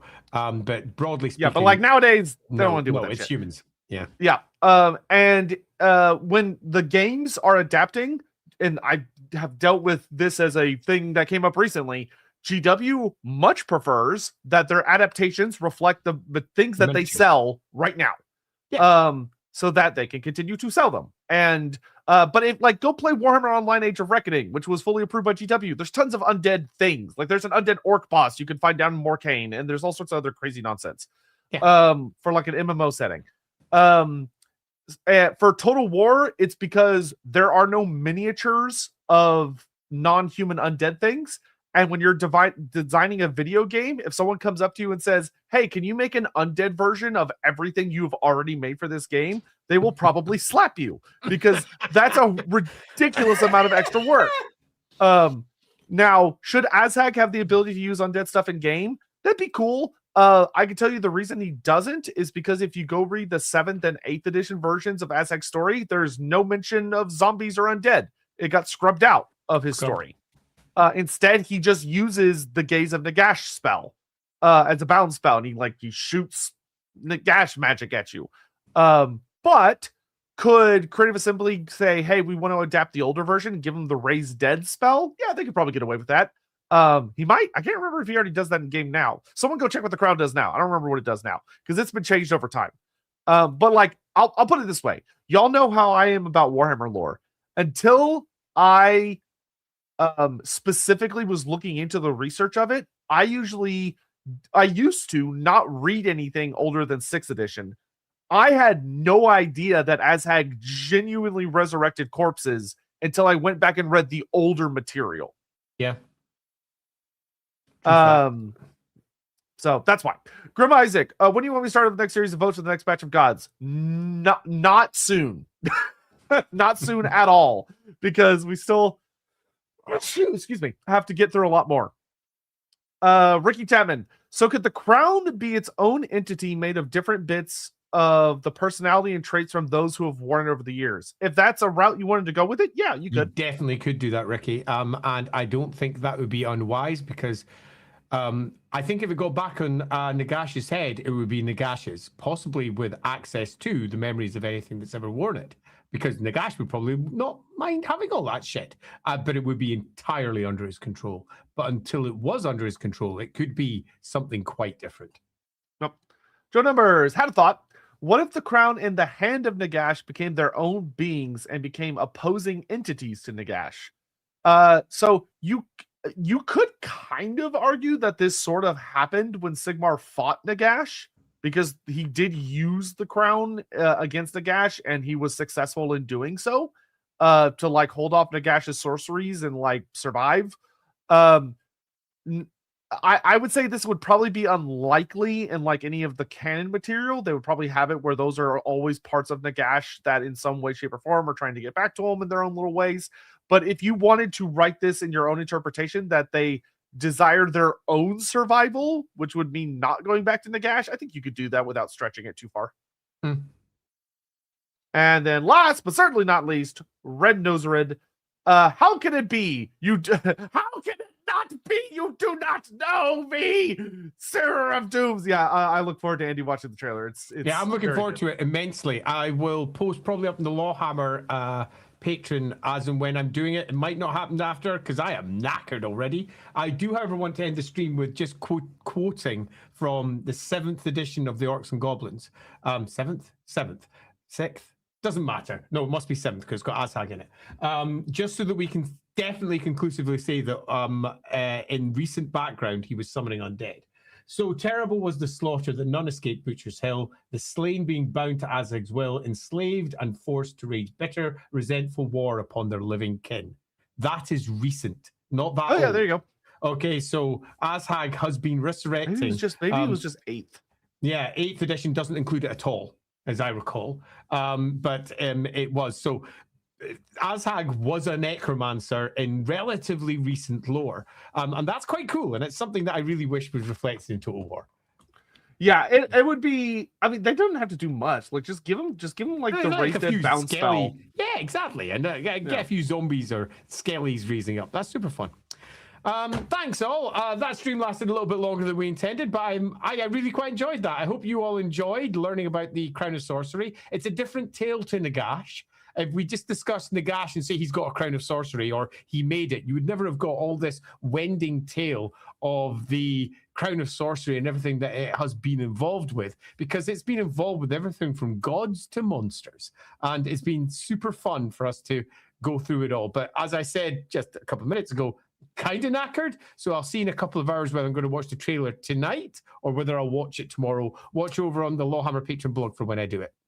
Yep. All right. And with that, thank you all so much for joining us. We hope you had a great time. And just a reminder, we will be back this Tuesday. To be catching up with the old world. The old world. Yeah, we'll be catching up with the old world. And then next week, so the 23rd, we will be finishing the Nagash S storyline, doing what we did with Marathi, where we will be doing Nagash at Age of Sigmar. To round him out. Stream. Yeah. So should be a super duper duper duper fun time. And yep. Eddie's right. Yeah, they did. That's so weird that they cut it out of the 8th edition story. It is, isn't it? It's it's like, oh, that's such a cool detail. Yeah, they literally just changed it to he like murders everyone. Yeah. Massacre earned Aztec a place in the most hatred of man's foes, and then they just move on. Weird. Anyway, you don't get the idea of the fact that he's risen up their friends to go to war against them. Well, yeah, because it makes him. Fuck. I think that does such a good thing for explaining why his Wa is so unique that it's marked in history. Yeah, of like totally. It was a Wa of greenskins and undead, which like holy shit, very holy spooky. Shit. It's just awful to think about. All right, anyway, we gotta go. You kick ass. We will see you all next time. Goodbye. Bye bye.